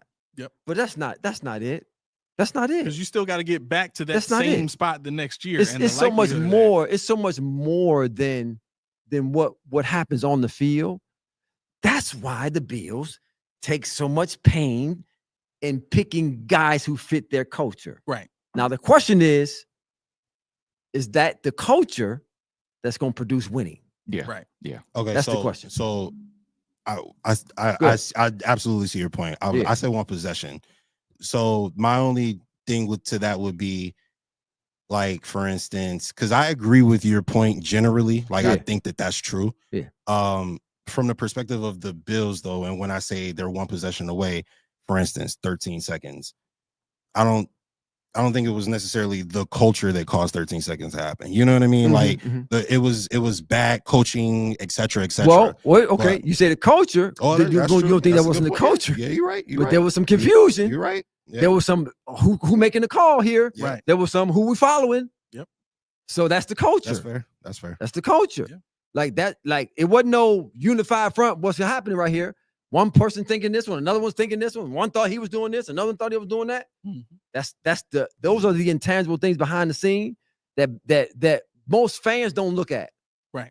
They're just looking at the surface of who's scoring touchdowns, who making tackles. Right. But when you talk about what really goes into that, and I don't care if it's little league, high school, college, pro. When you got a unit, a nucleus, because you can't talk about all 53, but when we got a nucleus that are contributors that's out there playing for one another, and they're playing for the coaches, like those are the things that makes the difference in winning and losing. For sure. Yeah. Man, okay. So I want to ask this question. In your mind, Justice, what makes, because we talked about what makes a team successful, right? What makes a franchise? How do you measure a franchise's success? So for me, there's a lot of people who, like over the years, they'll say stuff like, oh, trade the farm, do whatever you got to do, go do what the Rams did, as long as you win a Super Bowl. You know what I mean? And I understand that thought process. I understand that logic, and that line of thinking. For me, I think Brandon Beane recognizes he has, I don't know, what's a step up from a unicorn. He is a dragon, right? Like something just otherworldly underneath center, right? And he's like, okay, how do I maximize this window so that I can try to win multiple Super Bowls and not just go all in for one and then, just that's it. You know what I mean? Now he's Phillip Rivers the rest of his career or whatever the case may be, right? So I in my head, at least that's what I see Brandon Beane trying to do, right?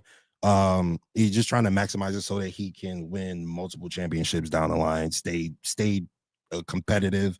Even as Josh progresses and gets older or whatever, gets more mature.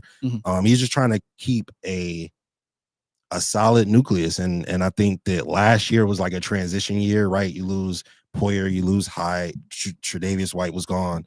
It was a lot of turnover.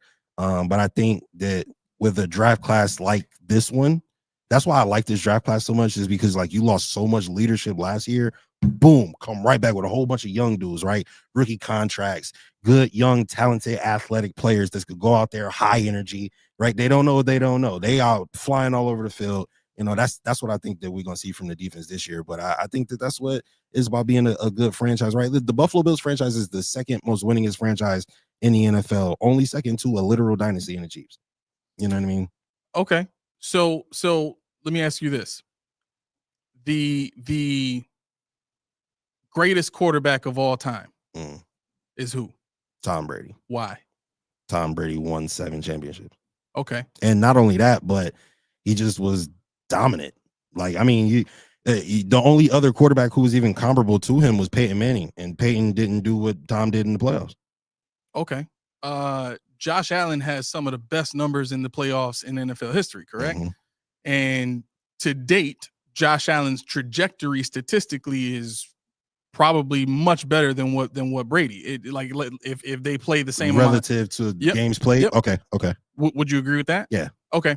So would you say that right now Josh Allen is on trajectory to be better than Tom Brady? Josh Allen is better than Tom Brady. He's not greater. I'm talking about in the GOAT conversation. That would depend heavily on Sean. You want my objective opinion or my subjective opinion?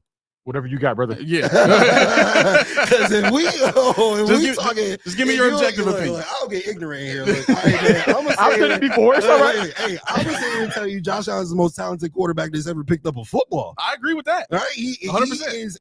We talk dragons, aliens, whatever you want to call it. That dude is special. He is one of one. Okay. He can do everything well, and most things great.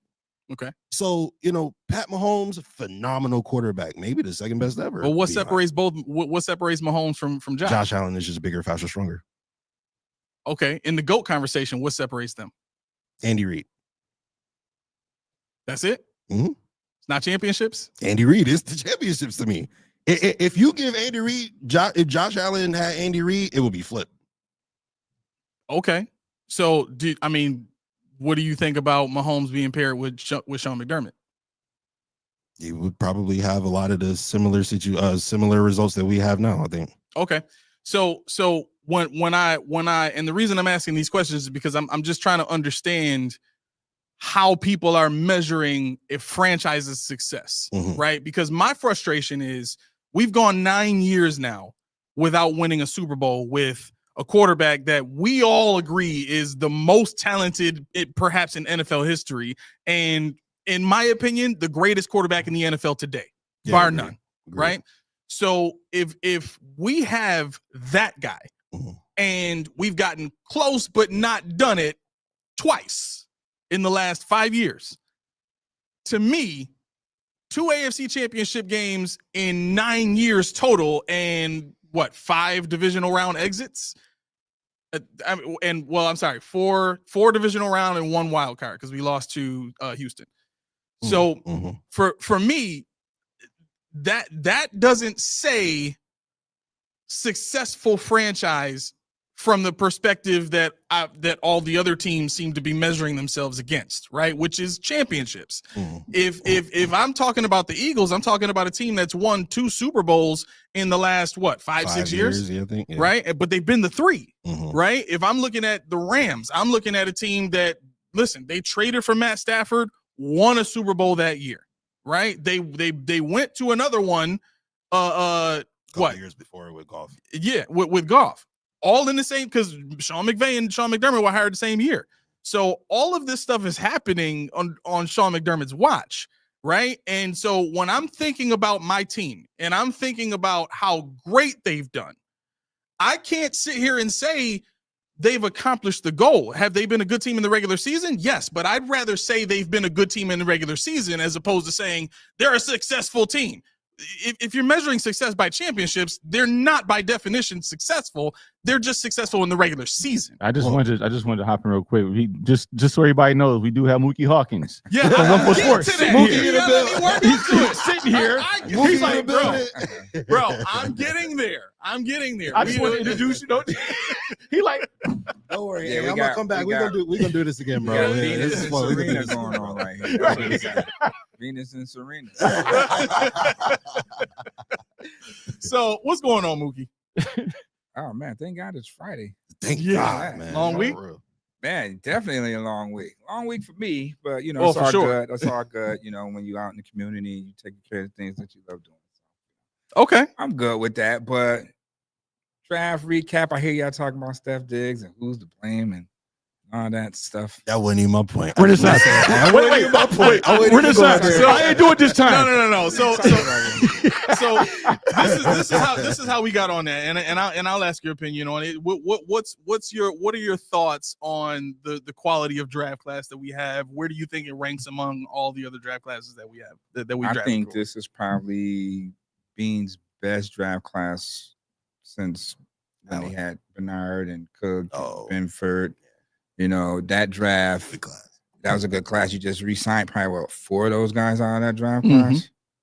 So this kind of like that. I gave the first 4 picks all A's, due to the fact what they got in the time of the positional need where they got them at. Yeah. You get the fastest corner in the draft. You get the best pass rushing defensive tackle in the draft. You get the biggest defensive tackle in the draft. And you get probably one of the best edge rushers in the 3rd round. And then I do like the Hancock pick that could play nickel and safety, at 6'1", 195. national champion. So, we're bringing that winning pedigree in. So the top 5 picks, I definitely like that. And not offensive players. Excuse me? You don't like Halls? Yeah, I just cut it there. I just went at 5. I like Prather better than Halls.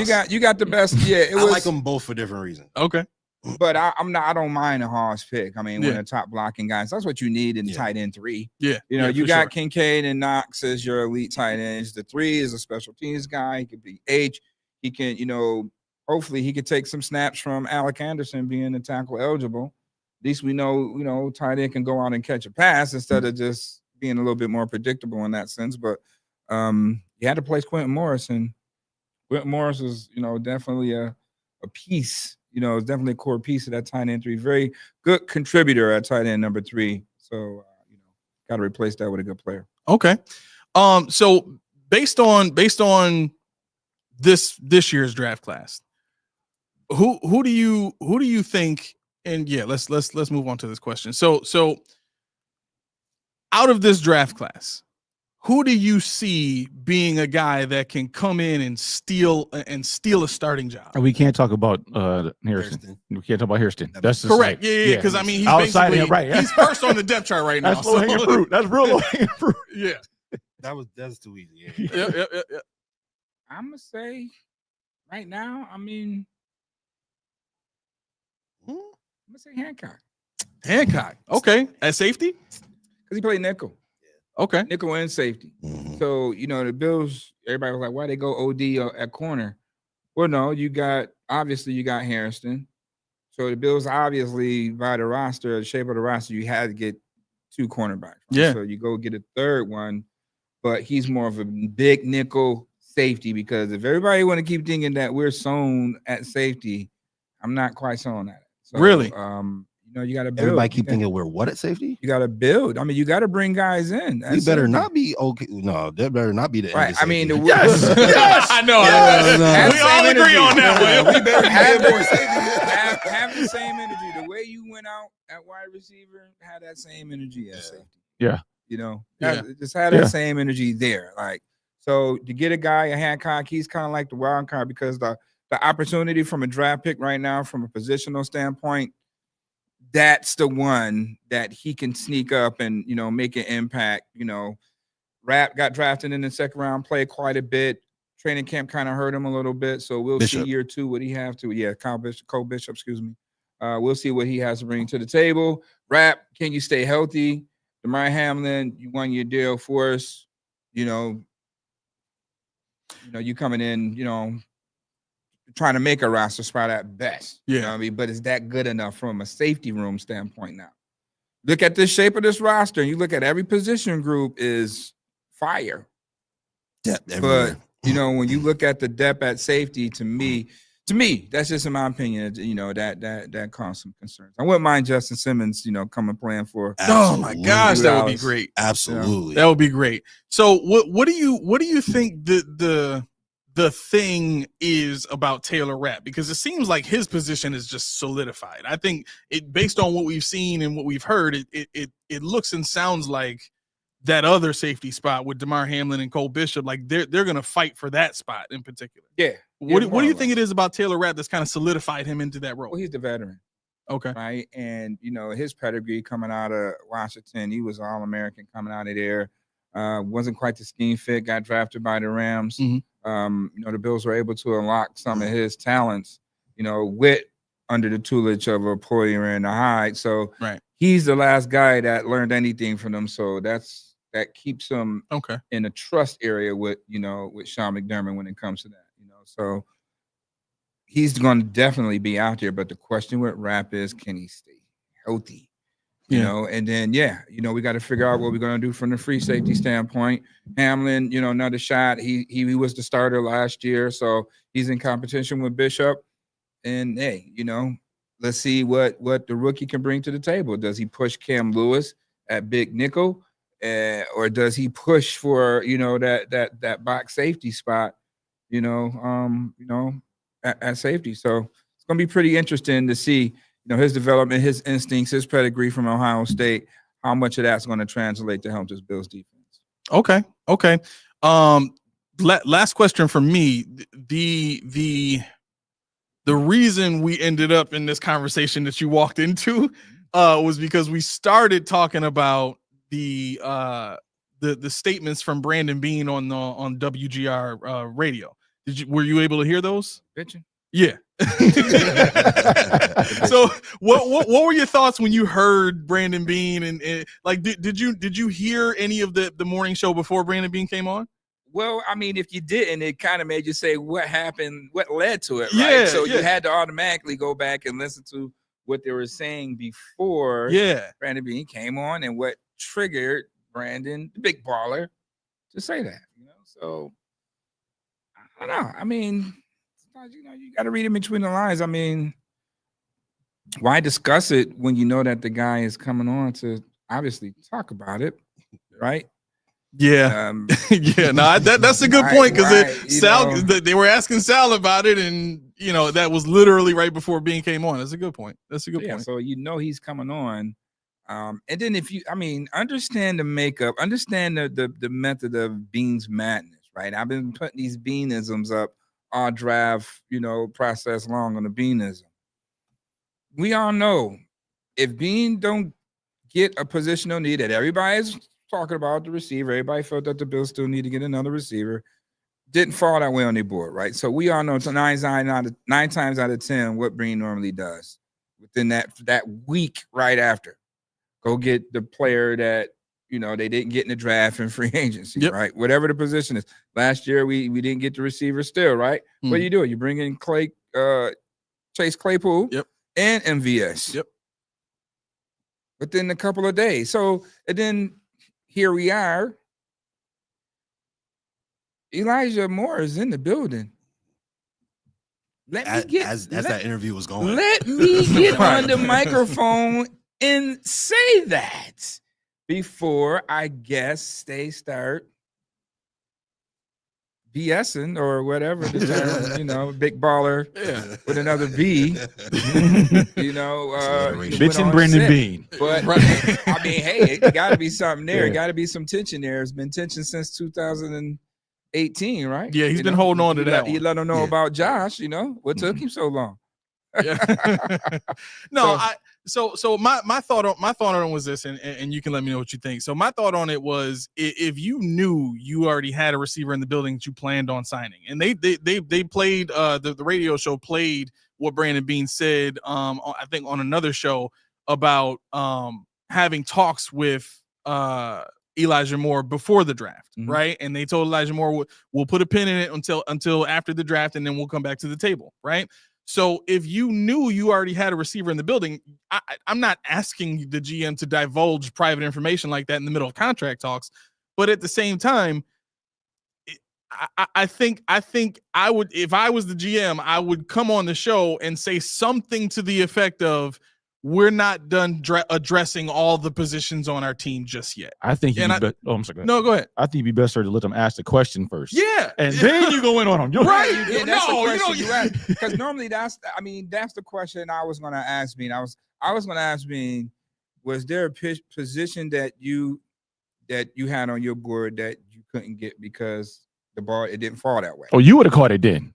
You would have caught the strays. Not. No, I wouldn't have caught no strays. I mean, that's a legitimate question. Yeah, I know. I mean, because sometimes that's how the board is. You have a guy that's on your board, but as they fall and that guy gets taken, then you look at where you are.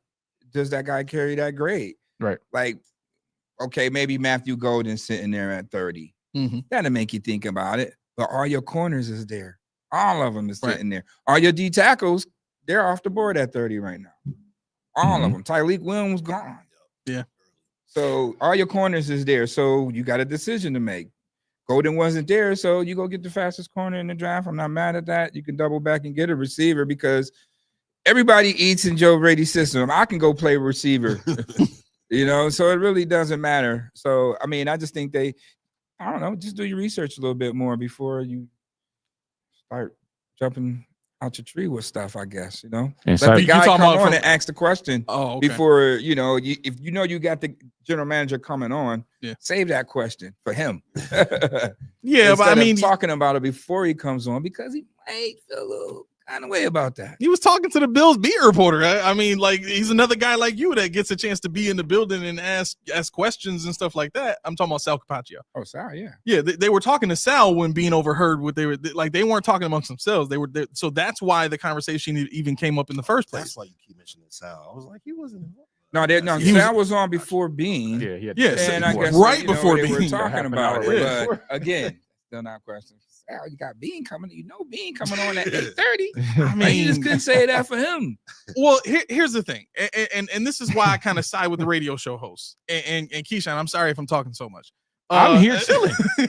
I get it, but what bothered me about it is I listened to that entire show leading up to that point. Like when I listen to it, it's after the show has already aired, and I play it on the Odyssey app, so I can just cut the commercials, right?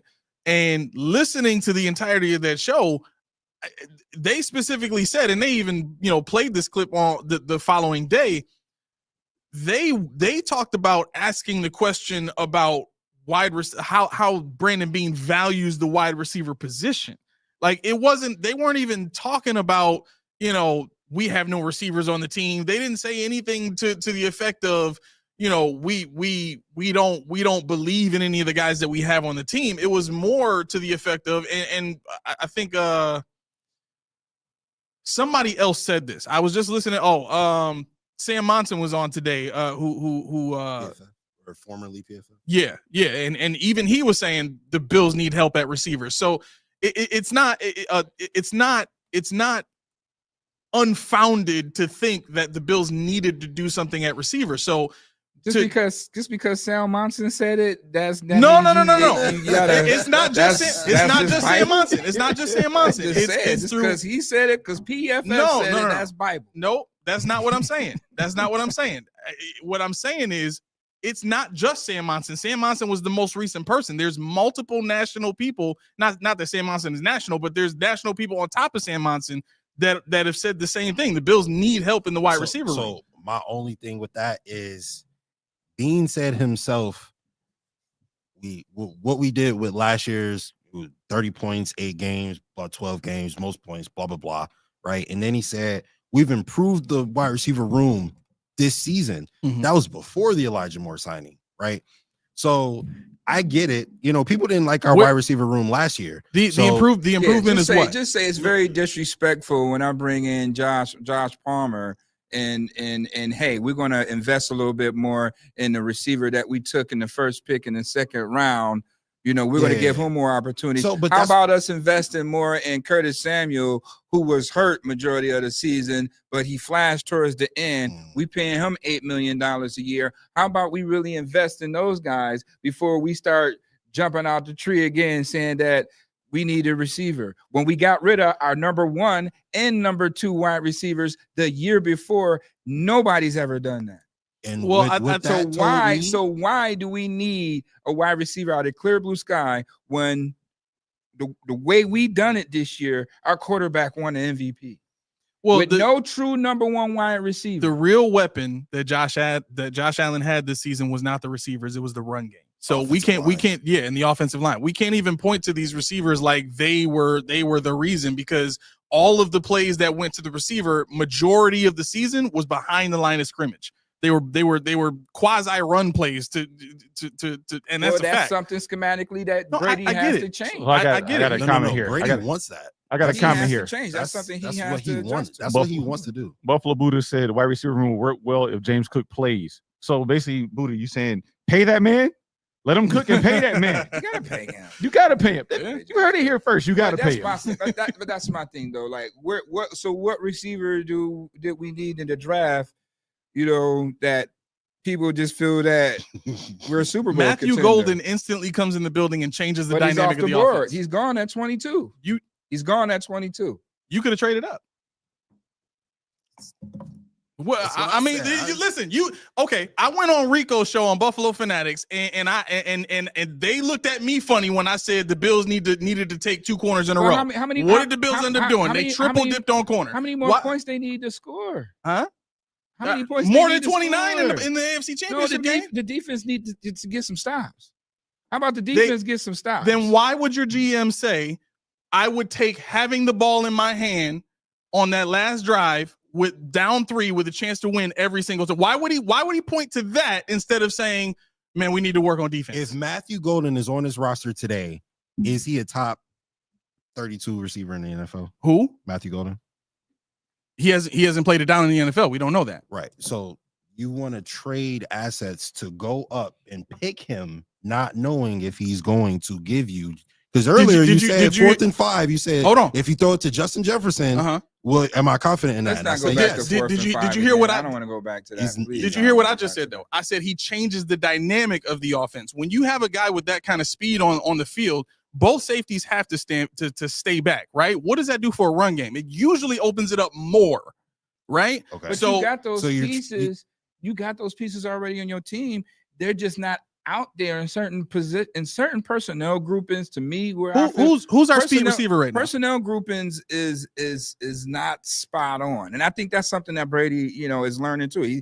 He's only been the offensive coordinator for how long now? What, 3 years? Yeah, let's keep it a buck. 3 years, once in Carolina and 2 here now. You know what I mean? So it's some things that he still has to learn too as a play caller. To me, personnel is one of them. And I think that 4th and 5 is no reason. I love Ty Johnson, love him, great ball player. He should not have been out there at 4th and 5. You got to go with your best guys at 4th and 5. Ty Johnson was not out there in pass pro, and everybody's keep. Yeah, but this is wait, let him come. I want to hear this. Everybody keeps talking about James Cook because of pass pro. They don't want to pay that man. That's what I wanted to hear. That's what I wanted to hear. When the game was on the line, it wasn't about pass pro because Ty Johnson was at wide receiver. And for that notion, I coach football. If I see Ty Johnson locked up with Trent McDuffie, I'm looking at him like, yo, go. They ain't giving him the ball. Mm-hmm. He ain't no threat on 4th and 5. You know he's not getting the ball out there. So why should he be out there? Why James Cook wasn't out there? He's the best player. Everybody can't eat when the game is on the line. You got to go with the player that's in the flow of the game. That's a problem. When Spagnuolo looked out there and didn't see James Cook, he said, oh, my God, I can't believe it's this easy.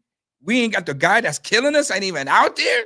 Yeah. Last time James Cook touched the ball, he scored a touchdown. Didn't touch the ball no more the rest of the game. So So when you got the right personnel, when you got James Cook spread it out, or even just a receiver to their point, a true receiver in that point in time, when he saw the cornerback blitz, he's going to break his route and stop and be available for the quarterback right there. Yep. He would have stopped. Josh could have threw it right to him. He could have ran for that first down. But not having, those type of traits, because you're not a receiver. You've not been in that situation as a receiver. You're just going to do what you're told to do, run the drag. Run the drag. Mm-hmm. You pay right into a coach's hands like Spags. You got to understand what a guy like that, what he's going to call in those situations, and that's what Josh Allen has to learn, and that's what Joe Brady has to learn as well. I want to agree with one of the points that you just made, which is when the game is on the line, everybody eats don't matter. And I think that's absolutely right across the board. Yeah, I'm going straight to it. You said it. When the game is on the line, everybody eats don't matter. In the playoffs, the game is always on the line. The game is every possession in the playoffs, the game is on the line. So why not go and get a guy from whatever you have to do to get a guy. It doesn't matter where you get the guy from. You go and you get a guy for those situations primarily. So you trust Matthew Golden in that situation? I trust what he brings to the offense. I'm not like you trying to make it seem like I'm singling out Matthew Golden. But what you I did. No. Then you're taking that way too literally. You're taking it out of context, because what I said specifically is I want what he add. I want the dynamic he adds to the offense, which is having a speed guy that keeps the safeties honest. That's what I'm talking about. But that's why you have a backup plan just in case Golden is off the board. We already talked to Elijah Moore that can do that, and he's proven he's been in the league. We didn't know about Elijah Moore. Who didn't? They've been talking about that before the draft. That was out there before the draft. Okay, I was one of the people that said they should have signed him before free agency, so I knew he was an option. But when you only got $3 million in cap space and you finished the draft and you haven't drafted a wide receiver, I'm not. Well, you did draft one. You drafted one in the 7th round. Come on now. You still. I'm confused. Did you really want Matthew Golden or no? No. Why'd you say that then? He was just saying that the best available player at that point could have been golden, maybe if he was high, but he wasn't as high enough. What I'm saying is what this offense lacks the most is speed at the receiver spot, right? That's the one thing they have not had since John Brown was here. And that dynamic is what keeps the safeties honest. With a speed receiver out there and all of the other ancillary pieces that they have around Josh, that offense could work because now you're creating space with that speed receiver for those other receivers to run those underneath routes, for those tight ends to run those seam routes. Schematically, that's what's supposed to happen in this offense. But if you don't have a guy that's keeping the safeties honest, guess what? They take away the seams and everybody else can't win on the outside. You got a guy. Who? Moore is that guy. Okay, again, who's he beating? Who? How's he getting on the field? To me, how's he going? If it's a lot of ways that's up to Brady, and that's my thing. So you got this, and this is my thing. It's all up to Joe Brady to put the right guys on the field at the right time to make the plays. You have to. Now, for instance, let's just say if we just go with a true 5 wide receiver empty. That's it right there. They're not doing that in this offense. Why not? Did we see it at all last year? I mean, Ty Johnson was out there. I don't see why we couldn't have another. That's receiver. not a justification. How come it's not? When you were empty and your number they 2 didn't running do back it is at out all. there. It's not a They part of did the it when the offensive game scheme. is on the line. What are you talking about? They did it when the game was on the line. They were in empty, and Ty Johnson was at receiver. They did it in Detroit too. They do that. Just go with a straight 5. You got tight ends, that's good too, but that's personnel. That's situational football. That's how you make teams think. What you mean? Take me back now to the Houston game with those 5 receivers. Now I wouldn't mind Josh going for the gusto because now he has the speed. You got Josh Palmer. He's no slouch. He can get separation. He has size as well. You missed my point. You missed my point. When have they ever put 5 wide receivers on the field? When have you ever had 5 receivers to put on the field? There you go. They're putting running backs out there in 5 wide sets. I get it. Yeah. I get it. But this is what I'm saying. But this is why I'm saying that as personnel, why not do that? Why not do that though? What's the problem of not doing that? Is there a problem if they did that? Is it a problem? If it's not different from what they've been doing, which is not winning them playoff games. I'm sorry, I should say not winning playoff games against the Chiefs. Then something different needs to be done. So why not have a real true 5 wide receiver core? You got your best 5 receivers. Why ain't nobody blocking? We ain't empty. So I'm gonna create a mismatch with my 5 wides and match up with those guys. Somebody's gonna be open. You can't double everybody. And now we got the speed. Let's not forget Curtis Samuel's a 4-3 guy. 5 wide receivers is a legal formation. I just looked it up. Yeah. Oh, yeah. It's legal. Oh, yeah. That's great and all. That's great and all. But again, this part of the conversation is sidestepping the original point that I was making, which is we haven't seen the Buffalo Bills do that. It's time to see it. Why do you have it and we don't see it? That's the problem. Why do you there have you go. it Now you speaking my language. Now you speaking my language. Let's move these guys around like chess pieces to make plays. Because that's all at the end of the day, you got to make plays. We need playmakers. Bills don't have the star power, but you got playmakers. Let's create the plays to accentuate what they do best. I want to see Josh take more shots down the field. You got drafted with the big arm. Let's not go down the field when we're down 21-10 and Mac Hollins beat your number 1 corner, and then you don't go back to that no more the rest of the game. Right. And look, don't get me wrong. I don't think that the Bills cannot win with these receivers. I think the scheme that they ran last year it's got to be better this year. I don't like the scheme they ran last year. It was effective because of the run game, but when your last drive comes down to pass behind the line, the 2 passes behind the line of scrimmage. Right. I'm with you on that. 3rd and 10. Your best play for the season is a stand-up to Amari Cooper on 3rd and 10 for your season with Josh Allen. You don't get Josh Allen a chance by a quick game. You get Josh a chance trying to go up the field, Exactly. So he scores that run. Very conservative play calling when the game is on the line. And we know that Brady has more than that in his bag to call that. Well, I think so that's where I think the influence of Sean comes in. because the influence of Sean comes in on the 6 QB sneaks that were called, and only one of them works, right? That to me is a big problem, but that's a Sean call. And then when you get to these end of game situations, we already know based on the Tyler Dunn report that Sean involves himself in these game time decisions, right? Or these key, key moments in the game. So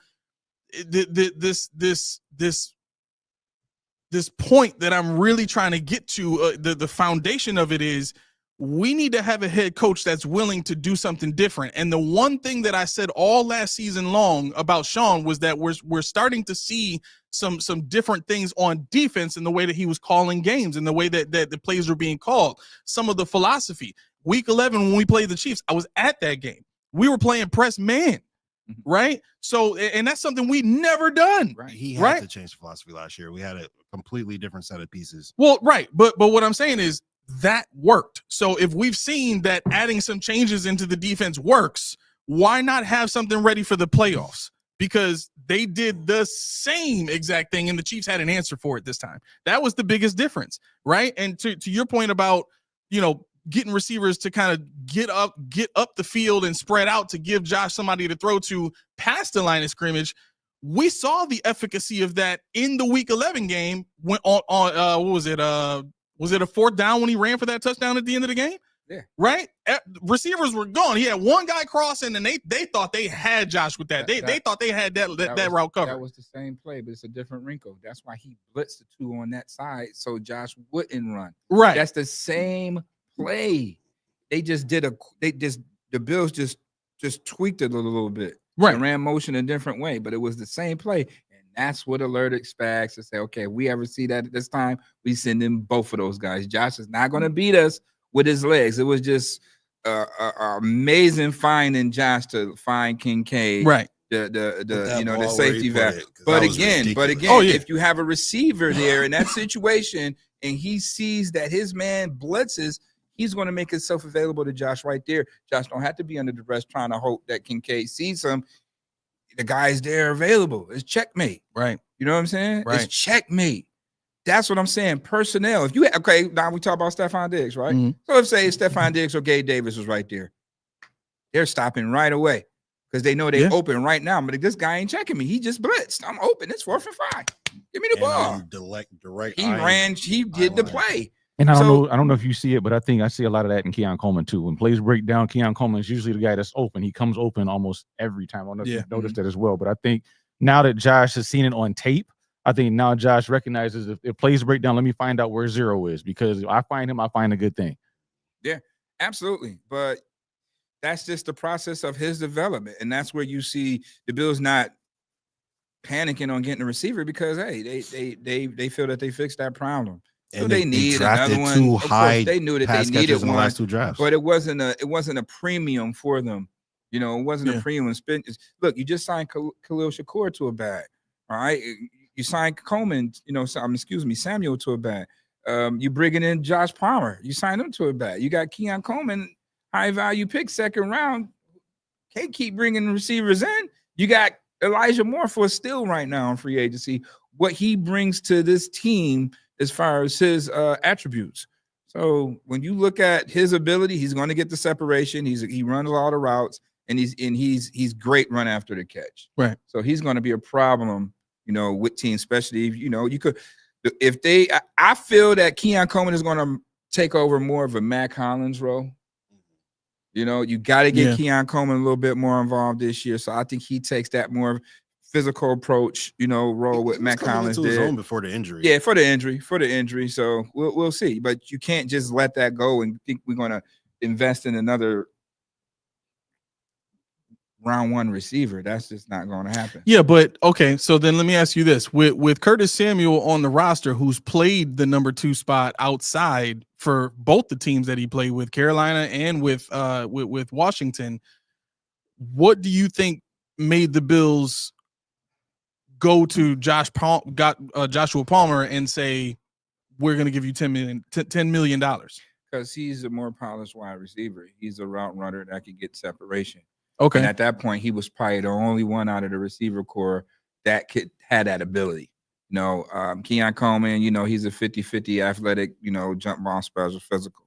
You got Khalil Shakur. He's clutch. He can run the routes, but he doesn't have the top end speed that a normal receiver. I think he has more game speed than just like 40 time. You know what I mean? But you want Shakir with the ball in his hands with space in front of him. That's receiver number one. I mean, that's easily. Receiver number one. So, I mean, you got Samuel that, I mean, I thought the Bills was going to use him in like a pony package, with him and James Cook in the backfield running some RPO motion, that would stuff ideal. like that. That's use that guy like that. He can play some running back as well. So we talked about that when he signed that because of the injury, maybe. But again, we saw in the Denver game how much of an asset he can be, if the ball is in his hands. So you got that back. You got familiarity, continuity with Josh year 2 with both of those guys. You bring in a veteran in Palmer that can get the separation.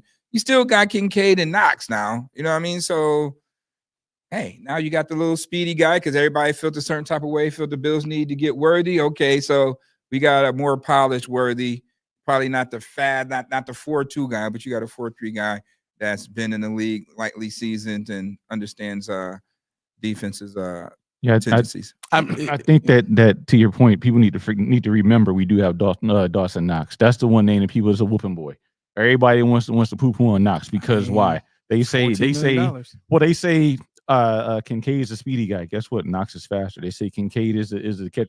Who catches on the team now? It's Knox. Knox is the guy that does it all. Mm-hmm. Now, and it's not his fault that they don't target him more. They want to push in Kincaid when he probably shouldn't be in there because he's typecast. I use that word again. He's typecast as that seams guy. When in all actuality, it's the big guy that's the seams guy, and he's proven it time and time again. But they're pushing a square peg into a round hole. You got to understand that dynamics too, and it's all a domino effect. All of this is a domino effect of losing Brian Dable. All of it. Yep. I agree. Yep. All 100%. Of it is the domino effect. That's why it's like everybody feels the 13-second pain because it was like, man, that was the time. The Bills are in their stride right there. And that was the one like, okay, we get to the Super Bowl with this right now. We win. Or if Dable comes back one more year, that eventually happens. But when you lose him, then, that's where the dig strain comes in at. That's where that happens. With like Damaris mentioned, it wasn't a Josh Allen thing. It was more of the transition of the offense. Yep. And that, they didn't have their inabilities to get him the ball when teams try to take him away. You know what I mean? That's your job. You know what I mean? So that kind of clashed and, that kind of reared its ugly head with that. But as far as locker room stuff was excellent in the locker room. He didn't have no issues with anybody in the locker room. All the players love Stephon Diggs. He hung out with those guys. He was, that part. But Stephon Diggs is a very opinionated guy. So if you're paying me $20-something million, that means like, hey, that's like if me and you get married now, then okay, we can have these conversations. I can really tell you how I feel about this, and there should be no problem, right? Mm-hmm. So that's what probably happened. So I think the realistic spoke his mind, and one thing led to another, and some emotions got in the way. But I can say this: the Bills did not want to trade Stephon Diggs. Houston just made him an offer they couldn't refuse. They got their money back. Like if I got a guy for 4 years, you're gonna give me my money back. Got to. You got no choice. You know anybody that releases their let go they 1 and 2 receiver in the same year when your quarterback is ascending? That never happens. Yeah. I mean, Davis shouldn't have been their number 2 the receiver to begin with, in my personal opinion. I think that was kind of a mistake. I mean, so no, it's all remnants of Dable though. He was better in Dable's scheme than Dorsey. And Dorsey came with something totally different than Dable, and everybody thought that he was going to keep the thing going. That wasn't the situation. Yeah, okay. I think the fans have exhausted the offensive side. They want to talk about defense. So I mean, your thoughts on what can make this defense go with the players that we have now? Not talking about bringing anybody else in. Please, nobody else. with the current roster. Jalen Ramsey is about to get cut from the Dolphins. We got like 2 million left. Well, the cap is fluid. We can work some magic. Why not? We need depth in corner. It doesn't matter. No, look. Defensively, I'm happy to have depth. Would I have preferred to get some guys in here that could challenge some of these older veterans that are on their way out for a spot, or some of these players that I think would not be widely regarded as a safe starter on the team. And I'm talking about the safeties, and I'm also talking about Daquan Jones. Those are two positions, in my opinion, that probably could have taken precedence over getting Maxwell Hairston in the first round, solely based on how far all the corners fell. Right? I think it to an NFL team, Brandon Beane was saying that they were hearing about the picks like almost 10 minutes before they were announced. Mm-hmm. So if you saw this trend, and they have guys that follow these trends and do the analytics and all that kind of stuff, then you would have to have some level of knowledge to know, man, these corners are going to slide. We actually might not have to take one in the first round. We can go with a safety, or we can go with a better run stuffing defensive tackle in the first round. You know what I'm saying? Like I just the idea of trading up 15 spots for a pass rushing defensive tackle, I'll put it like this. I would be happier if they took Alfred Collins in the second round and then went with, I don't know, Jordan Phillips in the fourth. Because now you get your pass rushing defensive tackle that's a beast in Jordan Phillips in the fourth round, and you get a guy that's better, in my opinion, than TJ Sanders. Just from like a total package standpoint, he's better against the run for sure, right? And he's got great pass rush moves and secondary moves and stuff like that. So to me, Alfred Collins was the better pick there as a complete player that could come in and snatch a spot from Daquan Jones on that defensive line, right? As far as safety, I probably wouldn't have valued another guy in the first round. Watch out now. Oh yeah, Malachi Starks is it. Malachi Starks was it for me. Right. Yeah. What was he even there? No, he got taken 2 weeks before. Yeah, That's what I'm saying. He was it. Right. So I mean, other than that, I mean, I didn't see another guy at 30. But all I'm really saying is, I don't disagree with the positions they took. I disagree with the players and who's ahead of those players on the roster. I would have liked to have gotten some guys earlier in the rounds. The value of the players. Yeah. To me, I don't want to draft backups in the first in the second, third, and fourth rounds.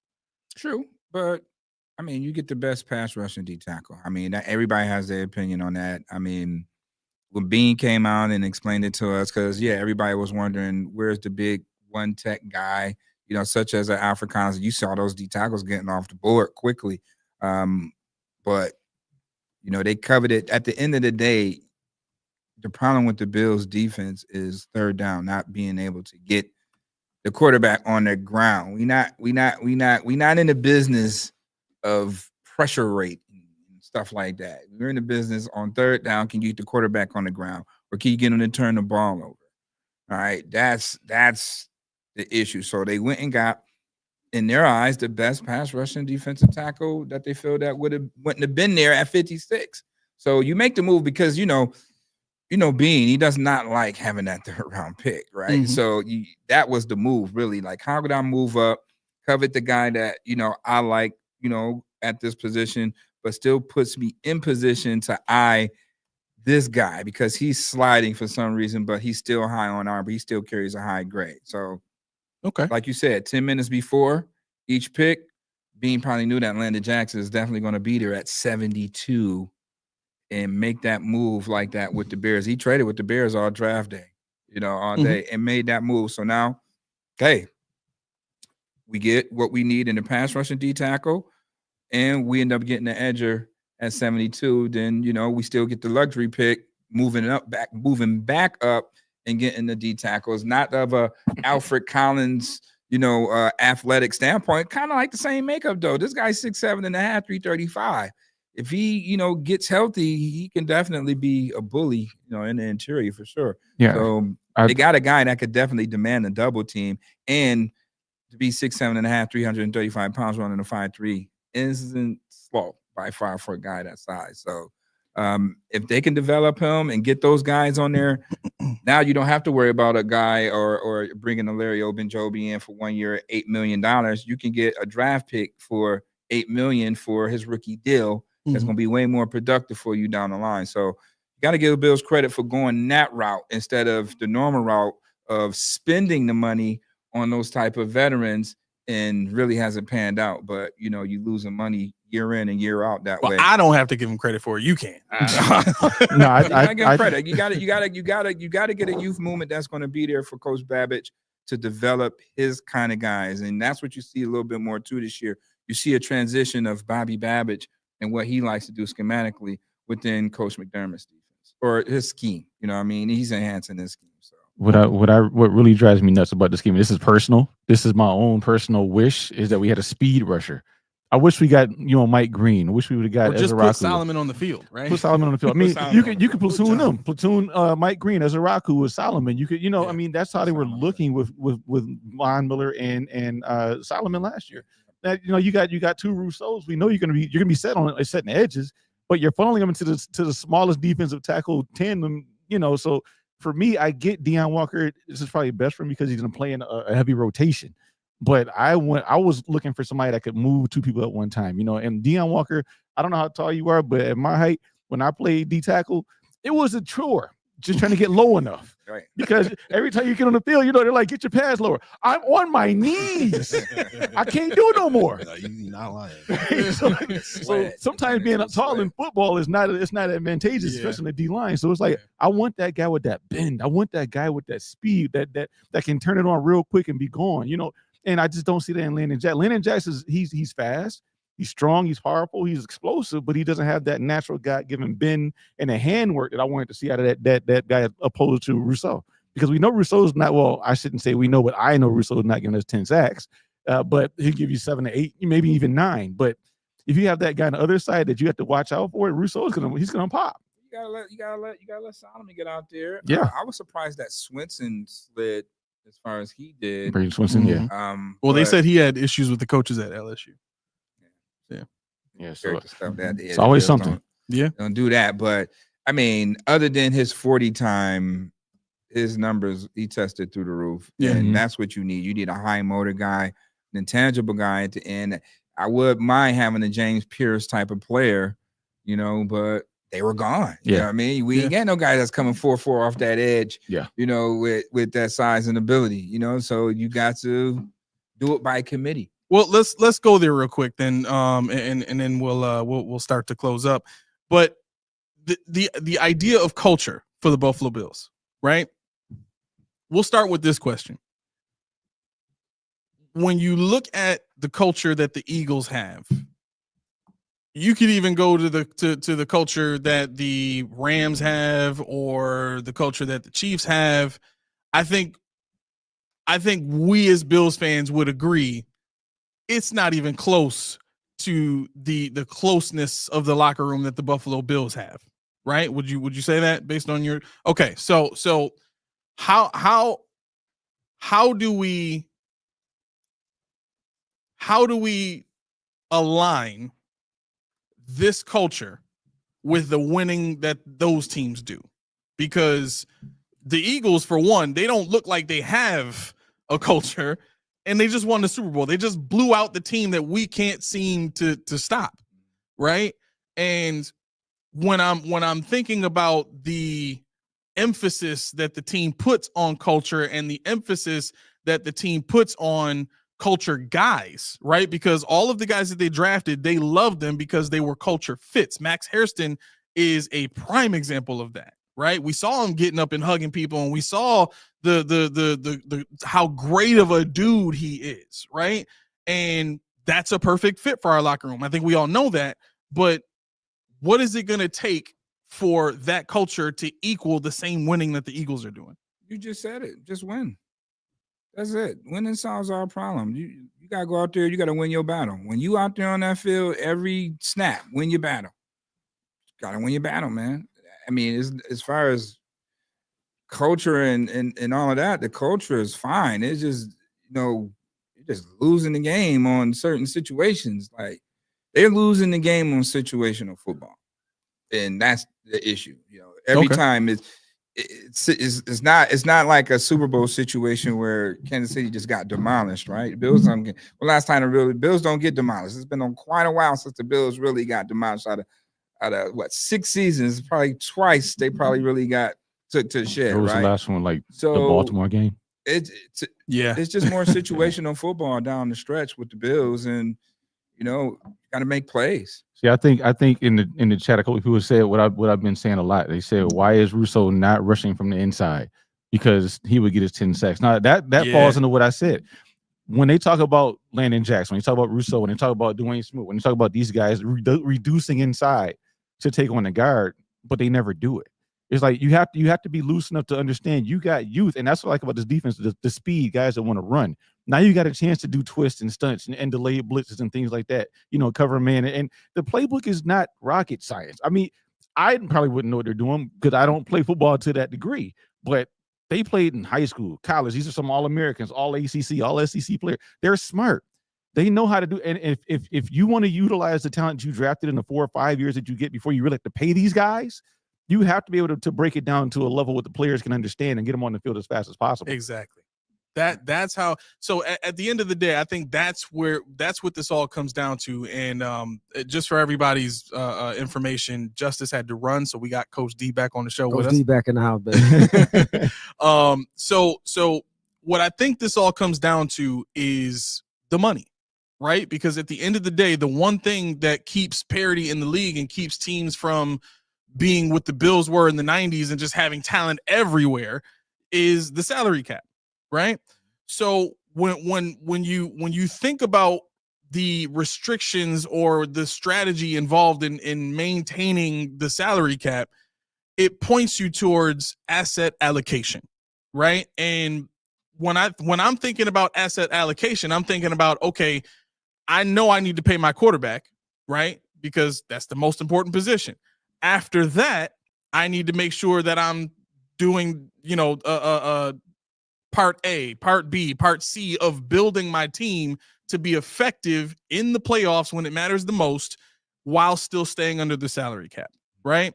And the point that you brought out, Key, to me, when you look at the way that the Bills have drafted, what they do before the draft is they go get guys from the league that they think could develop into an above average starter here in Buffalo, right? They plug those guys into the positions so that they go into the draft with no gaping holes, right? Now, my issue with this strategy is you spend $10 million on Josh Palmer. You already got $8 million invested in Curtis Samuel. You got another, what is it? What's Shakir making? 17. Yeah. Right. So now you got all this money tied up in 3 receivers, right? And realistically, you could have the same number of receivers.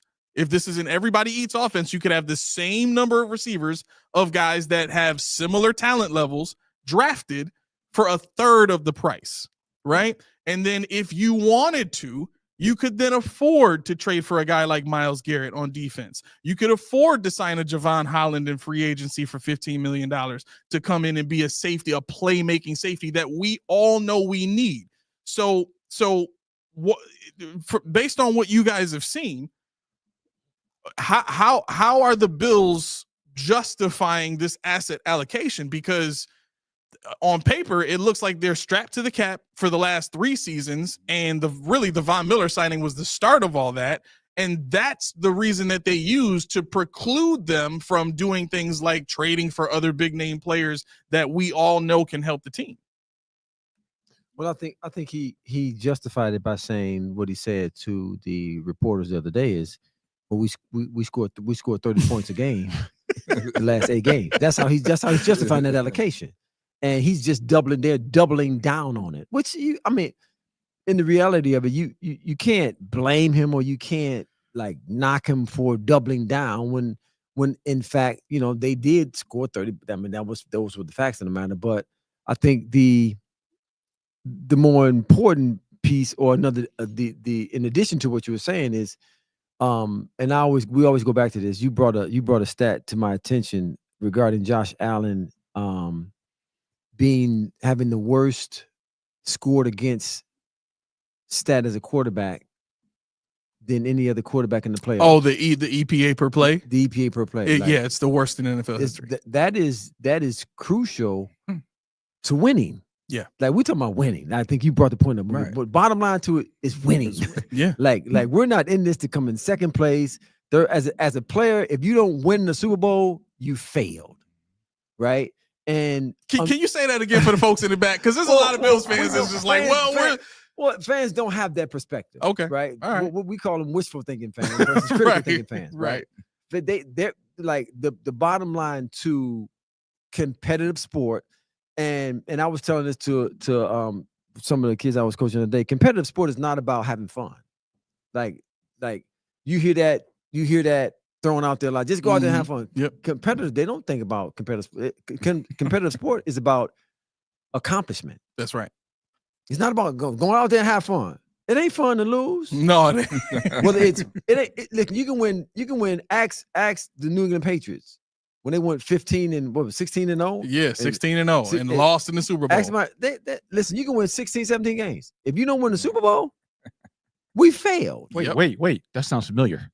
What do you mean? That somebody said that before. If you don't win the Super Bowl, you fit. Who said that? I mean, is it me? I think I said something like that. I think before. I said it too. I think we both said it. Yeah, I believe so. It sounds very similar. But that's the mentality, and I think what fans lose sight of. And you know, I mean, if that's your ball club, I understand the idea of being committed and faithful to, but at some point we got to get to a place to where we understand competitive sport is about accomplishment, and in the nature of it, Super Bowl is the ultimate accomplishment. And we gotta hold people accountable who's responsible for us winning Super Bowls, whether it's the general manager or the 53rd player on the roster. Right. Mookie, your thoughts? I mean, it just really boils down to it's kind of tricky, you know. I mean, when you look at it, you mentioned the Von Miller situation, right? Mm-hmm. Nobody knew if Von Miller don't get hurt. He was on pace. If I haven't, probably like a 15 sack season. He was at week 8. Yep. So they brought him in. The window was 3 years for Von Miller. He got all his guaranteed money 3 years. Now you in my pocket the 4th year. So just unfortunate the injury happened. You know what I mean? Like if the Bills would have at least got to the Super Bowl and let the chips fall where they may, then we wouldn't be talking about all that money that Von Miller got from the Bills.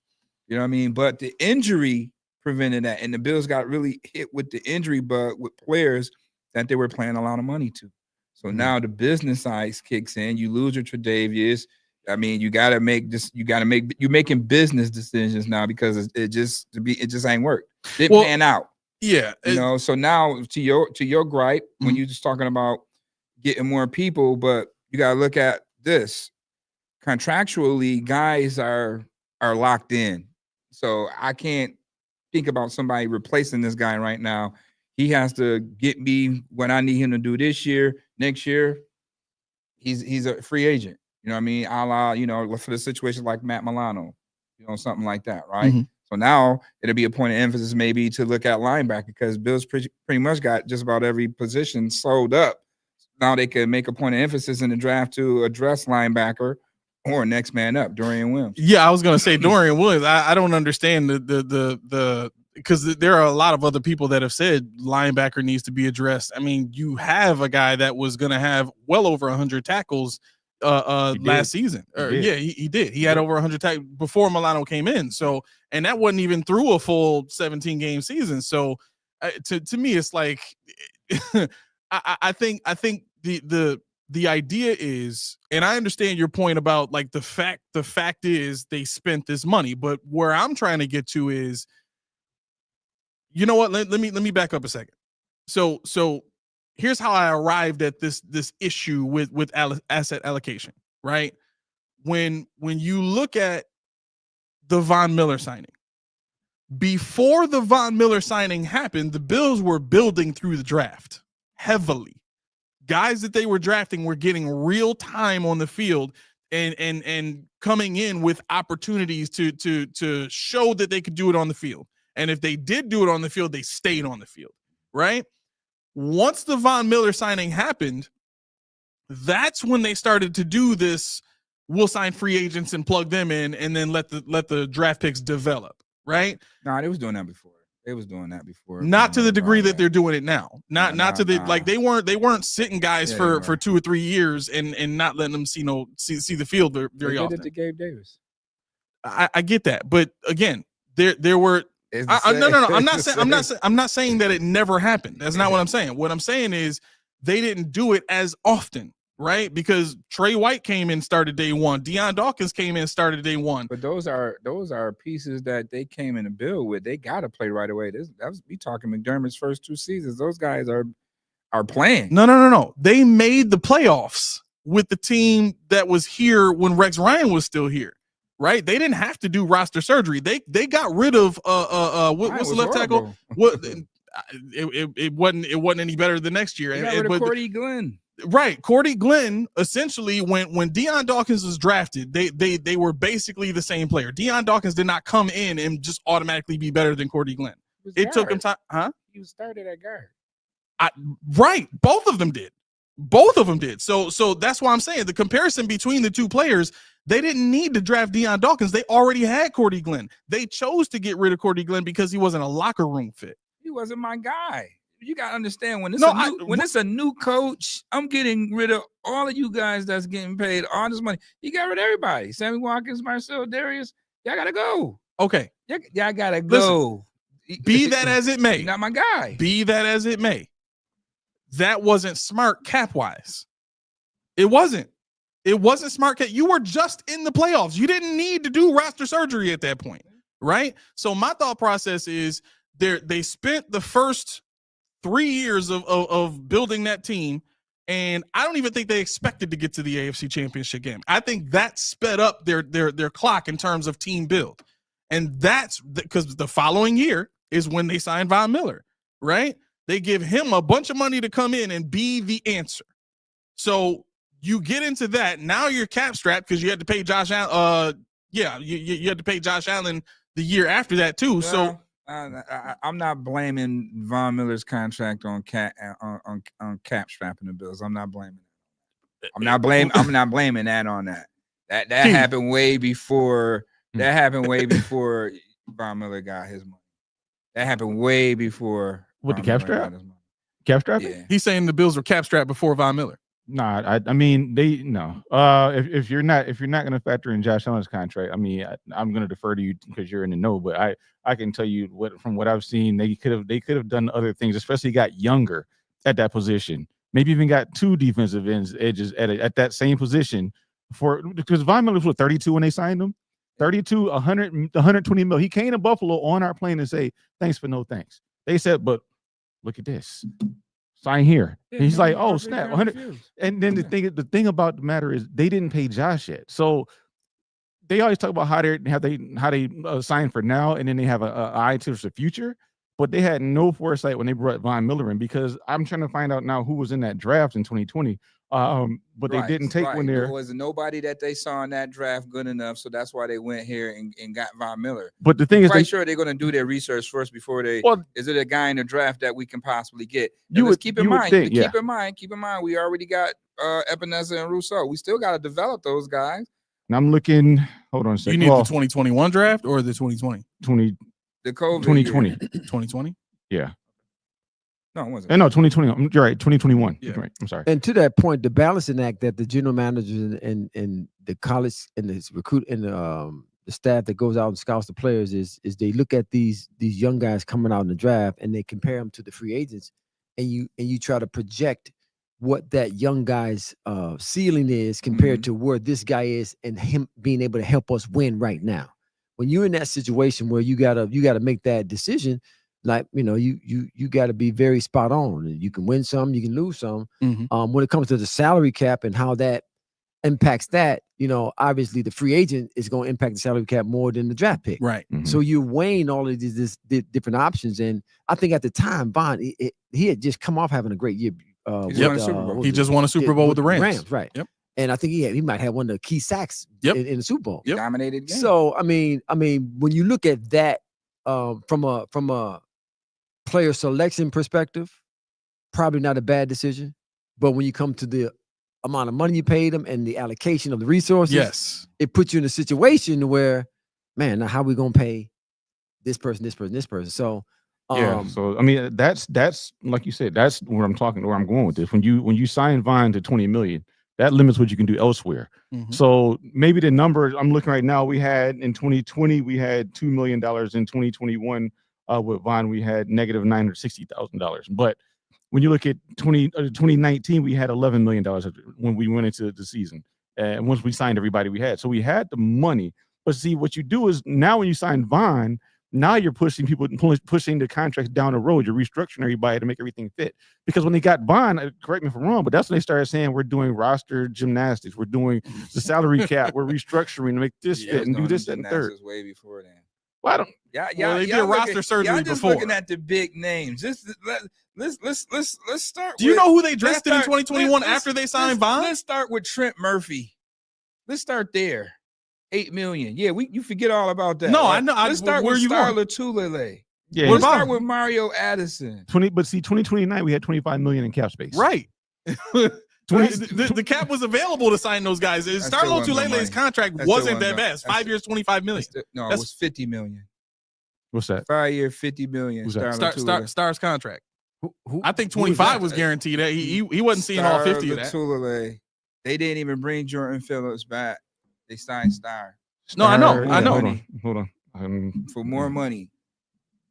Well, I mean, when you look at I'm it, pretty sure only 25 of that was when you look at it from that Phillips led the team 5 in years, sacks 50. that year, 9.5. 5 years 50. Okay. Mm-hmm. They ain't bringing back. When you look at it from that perspective, anybody you sign devalues or lessens the salary cap.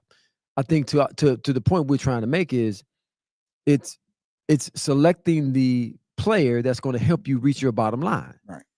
At that time, Von Miller looked like he could have been a player to help them get over that hump and get there. But again, a lot of the moves pan out, a lot of them don't. You never finished your point. You was getting to your point of reaching. You said the reason you reached this asset allocation point was you never finished. Yeah. So that's I truly think that issue started when they made the AFC Championship game, and that sped up their process. And so at that point, you got a locker room full of dudes that's like, yo, we just made the AFC Championship game. Let's go. Yeah. Right. That's a natural player's reaction at that point. So, okay, we got to make the investment because we believe in our guys and they want it. So we got to give it to them. So you go get Von Miller. And basically at that time, they didn't have to get Von Miller. There were other guys available. In 2021, they drafted two defensive ends anyway. They drafted Greg Rousseau and Boogie Basham the same year that they signed Von Miller.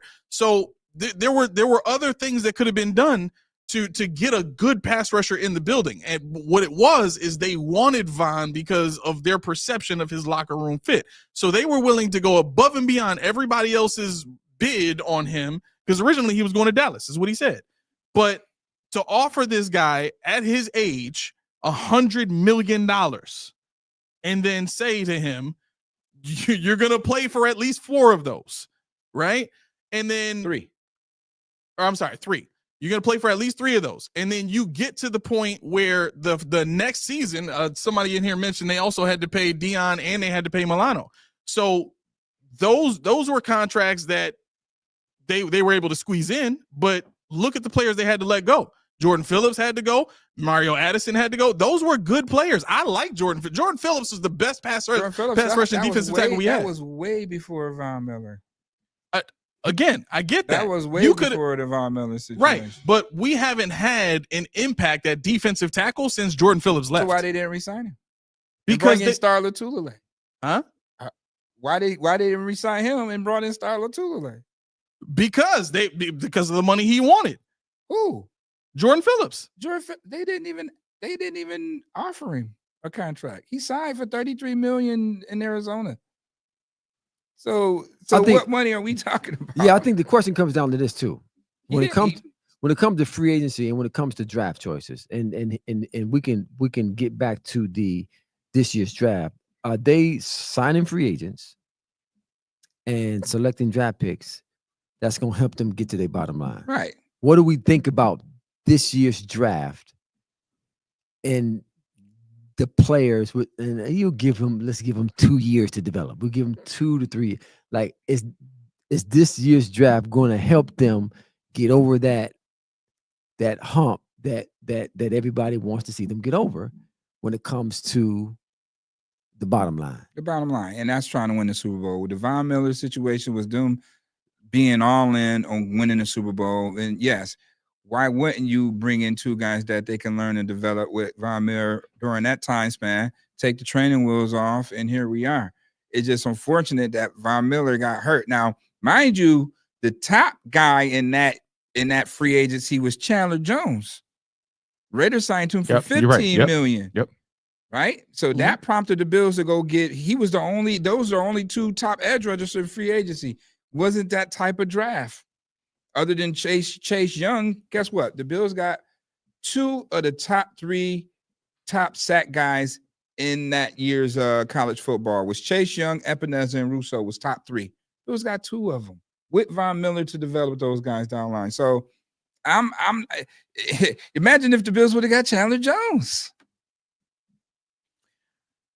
Little K2 and we can how that situation would have turned out. We can spin it however we want. Seriously, I mean, at the end of the day, where's our salary cap? In the toilet. Right. It started in the toilet in 2020. I don't think Von Miller was the cause of it being in the toilet. It's something that's way before. It's not just one person. Listen to I mean, that's kind of my point. It's like I wasn't trying to make it all about Von Miller. I'm saying that was the start of it, right? Once you put that big contract on the books, now everything else gets squeezed. Snowball. You got to push everything down the line and restructure and make everything fit. That was the problem. I think what you just said too is the bottom line is you all the decisions that's been made since whenever you want to start a point is you as you just said, your salary cap is in the trash and you still ain't won a Super Bowl. Right. So what's next?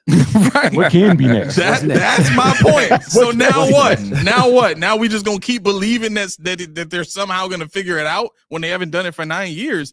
Look, I'm not sitting here saying that nobody knows what they're doing at One Bills Drive. Again, I want the team to win. Do I like this draft class? Yes. But I also think this draft class would have been way more, how can I say this? Yeah, I think it would have been way more impactful if these guys were coming in with a real chance to start. You know what I'm saying? Like if we didn't have Ed Oliver here and we drafted TJ Sanders and then we got Deion Walker. Who say they don't? Are we saying Max? Max not going to start? No, Max is first on the depth chart already. Oh, okay. What I'm looking like, they don't think that TJ Sanders would beat Daquan Jones. That's their issue is. This is Daquan. Well, I'm saying schematically, TJ Sanders doesn't fit what Ed Oliver needs next to him. In a pass rushing situation, he does. Well, the thing about that is this is the problem with Ed Oliver. And you might be right because Ed Oliver's going to get TJ up, but I don't think TJ's going to get Ed off. See, I think like TJ said in his press conference, I think you were probably there when he said the slide ain't coming my way with Big Ed over there. He knows it. You know, he knows that Ed Oliver's still going to get that one tech love, that double team. And what I'm not worried about that, but what that's supposed to do is free up somebody else to make plays. And if that doesn't happen, even if it does happen, the common fan sees Ed Oliver with 2 sacks or whatever the case. Why is he making $84 million? He's a bum. It was a bust. No, Ed Oliver is freeing up stuff for other people to do work. And people don't see it that way. What I get afraid of is people don't understand the ebb and flow, the yin and the yang, what happens on the football field. That's what bothers me the most because somebody in the chat said, they said Gabe Davis caught 4 touchdowns in the Kansas City game. Stephon Diggs was a no-show. No. You take Stephon Diggs out that field, what you think Gabe going to do when he got all the spotlight on him? Right. The spotlight was on Steph, whether he caught a ball or not. You got to know where Steph is. You got to know where these guys are. And that's why you think the same people that say Steph was a no-show love Amari Cooper. What did Cooper do? Nothing. Right? Nothing, right? But they'll tell you. He posed a threat. That's what he did. That's where I'm at with it. Stephon Diggs posed a threat. And that's why I feel that people feel that we need to get a receiver that's going to, quote unquote, pose a threat out there to, make defenses, right. Guess or keep them off their toes or whatever the case may be. Well, hey, I mean, That's coordinator. Well, right, but to compound that point, I want to give you some stats real quick. So 2020, right, when we made the AFC Championship game, we had who? We had Diggs, we had Beasley, and John Brown, I think, was hurt that game, right? If I'm not mistaken. But he was on the team, right? So you had Diggs and you had Beasley, and then I think Dawson Knox was on the team at that point. I don't remember who the running backs were in 2020. But my point in bringing this up is this. I think that wide receiver core necessitated defensive focus that these receivers don't necessitate, right? And I'm going to give you some stats. So Josh Allen's ranks in 2020 of completion percentage, pass yards per game, touchdown interception ratio, and passer rating. In 2020, completion percentage, he was 4th in the league. Pass yards per game, he was 6th. Touchdown interception ratio, he was 6th. Passer rating, he was 4th, right?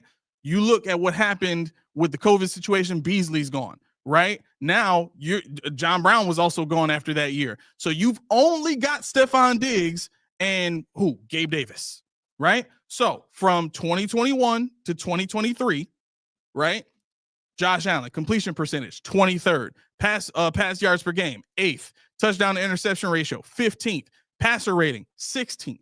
When you don't add to your number one receiver, this is what you end up with. Now, the Bills have gone the complete opposite way and said, forget the number one receiver. We'll get all the ancillary guys minus the number one guy. When realistically, if you just added a number one receiver to this wide receiver core now, they would be absolutely unstoppable in the league. They would easily, with Josh Allen paired with all those guys, they would easily have the best performing offense in the league. Why are you bitching? right. Why you still bitching about that? Right. Exactly. That's how Brandon Beane comes off. You're right. That could be the salary cap casualty we were just talking about, right? Because you can't go out and sign that big time number one guy to cause an imbalance in the defensive secondary, to say the least, right? Yeah. And that's what the number one does. It throws off the equilibrium of a defense. Right. You have to now make calls that you wouldn't normally make because you got to shift the defense to one side. Yep. You got guys that are not used to playing a certain way now having to play a certain way when you come up against that. But there is another way to skin the cat and to say when it comes to attacking defenses, and this is the way the Bills have chosen. It still comes down to the bottom line. Is this the best choice? When it comes down to scheme, is this the best choice? Mm-hmm. They've chosen to allow the defense to play honest and stay even, and we'll beat you and we'll attack you even when you stay balanced, because there are weaknesses even when you stay balanced, whether you're playing two safeties or you're playing one safety. Yep. And the ultimate equalizer is the quarterback. Right. That's what and they can play that hand right now. But it's still, is it good enough to win? Has it worked? Hasn't worked thus far. Right. All right. We are getting long in the day here. We didn't use everybody's time up. We sorry, y'all. Yeah. There's a bunch of comments I wanted to get. I apologize to everybody for not, because we usually do get to a bunch of comments, but I really hope you all have enjoyed this conversation. I've been typing my butt off in this thing. Keep working hard. I knew it. As soon as I hear him talking, I'm looking at the screen like, oh, okay, that's what he's doing. Because I'm wondering, like, yo, where's Kid? When you started talking after like 20 minutes of not saying anything, I'm like, it's nice to have you on the show. You was like, would you say, Kid? I'm like, what happened? What? Things get a little hot in here. They get a little hot in here. You know, we addressing a few things. No, I love it. I love the fact that I can be corrected from guys who are connected to the team, guys who have the insider knowledge and know what's going on. I have no issue with being wrong because, as you say, Coach, I just want to be right, baby. I just want to be right. I just want to be right. So, with that being said, listen, we can do this again. All right, if you want to do it again, I'm down for doing it again. But thank you both, and thank you to Justice, who had to duck out of here for coming on and spending this time with us, and thank you to everybody who stayed with us for 2.5 hours, 2 hours and 40 minutes. it just flies by. We like you said, after doing 5-hour shows it's for nothing. the draft, yeah. It's like we got to condense this thing. right, Next up is exactly. rookie mini camp next week. So, baseball game tomorrow. I mean, Sunday, Micah Hyde's event. Okay. Have to play by ear with the weather and all of that. But, make sure everybody come on down to St. Leon's Park, have a good time. Hopefully, some of the rookies will be there at the game. And then, rookie mini camp. Okay. So Mookie, tell everybody where they can find you. Tell everybody where they can find your content. Because I mean, you're gonna be like rolling very soon. Yeah. We got some big things happening with the fan base. We're doing a relaunch. We're gonna be, we're gonna ump the ante with the shows, giving you a lot of exclusive bill coverage. We're gonna have a lot of the players on not just our shows, but everybody that's a part of the fan base network. We're gonna spread the love around. Everybody eats right on the fan base network. So I'm getting hungry. Everybody eats, so we're gonna make sure that we giving our fans nothing but the best and upfront and exclusive coverage that we can possibly give our fans. So okay, you check me on Instagram, Twitter, formerly known as X, if you will, and that's Wuffle Sports, WUFO. Sports, Mookie Hawkins, MUKI, HAWKINS. All right, I love it, Coach D. Coach D, where can we find you? You can find me on Mookie Show. If you want to be found, yeah, right. There you go. Okay, if you want to be found, no, I respect podium. No, I listen. There's only one thing that could have made this show. Nah, better. F that. Where can you find me? Nah, there's only one thing that we need. If we get any Bills fans on the show, we get any Bills players on the show. If we get anybody affiliated, Mookie, your buddy here, well, you already know. And Junior, you ain't got no mic, but you already know what it is. It might be that Reese T. It might be that Reese T. You know why you need it? Why? Because after you're talking for 2 hours and 40 minutes, you need something that's going to quench your thirst. Yeah, for sure. I could use a Reese. Man, you know why? Because it's only 4 ingredients. 1 part delicious, 1 part refreshing, 2 parts healthy. That's what you can expect when you get that Reese tea. I like it. I like it. But why listen to me? I don't drink tea, but that's a good drink right there. Let me tell you, get yourself an individual. For on the go, man. Get yourself a case. If you're chilling for the weekend, you won't be disappointed. You sounding like the Cleveland Browns right now. But don't trust me. See for yourself. Reese Tea. Head on over to Reese. Get yourself a case and let them know Post Podium Podcast sent you. All right. Hey, this ain't a drill. That is the wrong song.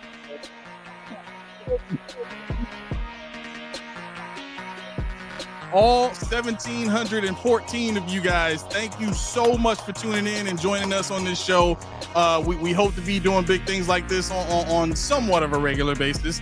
But with that said, I want to thank everybody yet again. And look, if you have not done this already, could you please give us a like, give us a subscribe, also hit that bell, make that thing Ring-a-ling-a-ling. so that you can get notifications when we send notifications. Like, memberships are on the way to being decreased. Okay, our membership program is going from $4.99 to $149. Okay, there's going to be content added to that. We're going to be going crazy with the Madden content. We're going to be going crazy with a bunch of insider stuff. We're going to do private sessions with members where we just sit and chat and talk through some football and talk through some Bill scenarios and go through it. Right. If you want that kind of access, you got to go to our YouTube channel to get it. It is bam, right there at the bottom of the screen. You can get on our YouTube channel. You can check out all of our other content. I do a segment with Coach D. We do Coach D's Corner, which is our film review sessions where we take a look at what the Bills can do in upcoming games and what they should expect from the opponent, all that kind of stuff. So with that being said, make sure you check out the YouTube channel, not just for the memberships, but for the merch. Right here at the bottom of the screen. Let's get that music back up and going again because it's taking forever to come back. There we go. All right, so check out the merch page. All right, you can get there. The link is in the description of this video. All you got to do is click it. That's it. Just one tap and you'll be there. All right. Also, I want to give a quick shout out to High Mic High Tech. I know I've had some technical difficulties here in the studio, but you have no idea what it took to be able to set all this stuff up. If you can see the set right now, it's massive and there's a lot of wires and stuff. Relax, Roy. Relax. Right. So with that being said, High Mic High Tech, my guy Rich, was part of the process of helping us set all this stuff up and get us to the point where we can shoot these bigger shows and all that stuff. So shout out to him. If you're looking for any kind of technical assistance, maintenance, repairs, installs, all that kind of stuff. He's built laptops for me. He's fixed controllers. He's built two desktop computers for me, and they work wonderfully. All right, so check him out. Link for his website is in the description. It's highmichiightech.com. Make sure you check that out. Other than that, again, for a 15th time, thank you for watching us. And this has been the Post Podium Podcast, home of the All Truth, No Sodium Takes. I have been your co-host, Aramis. For the keys. And for the AO producer who doesn't have a mic right now, you guys have a great night. Peace.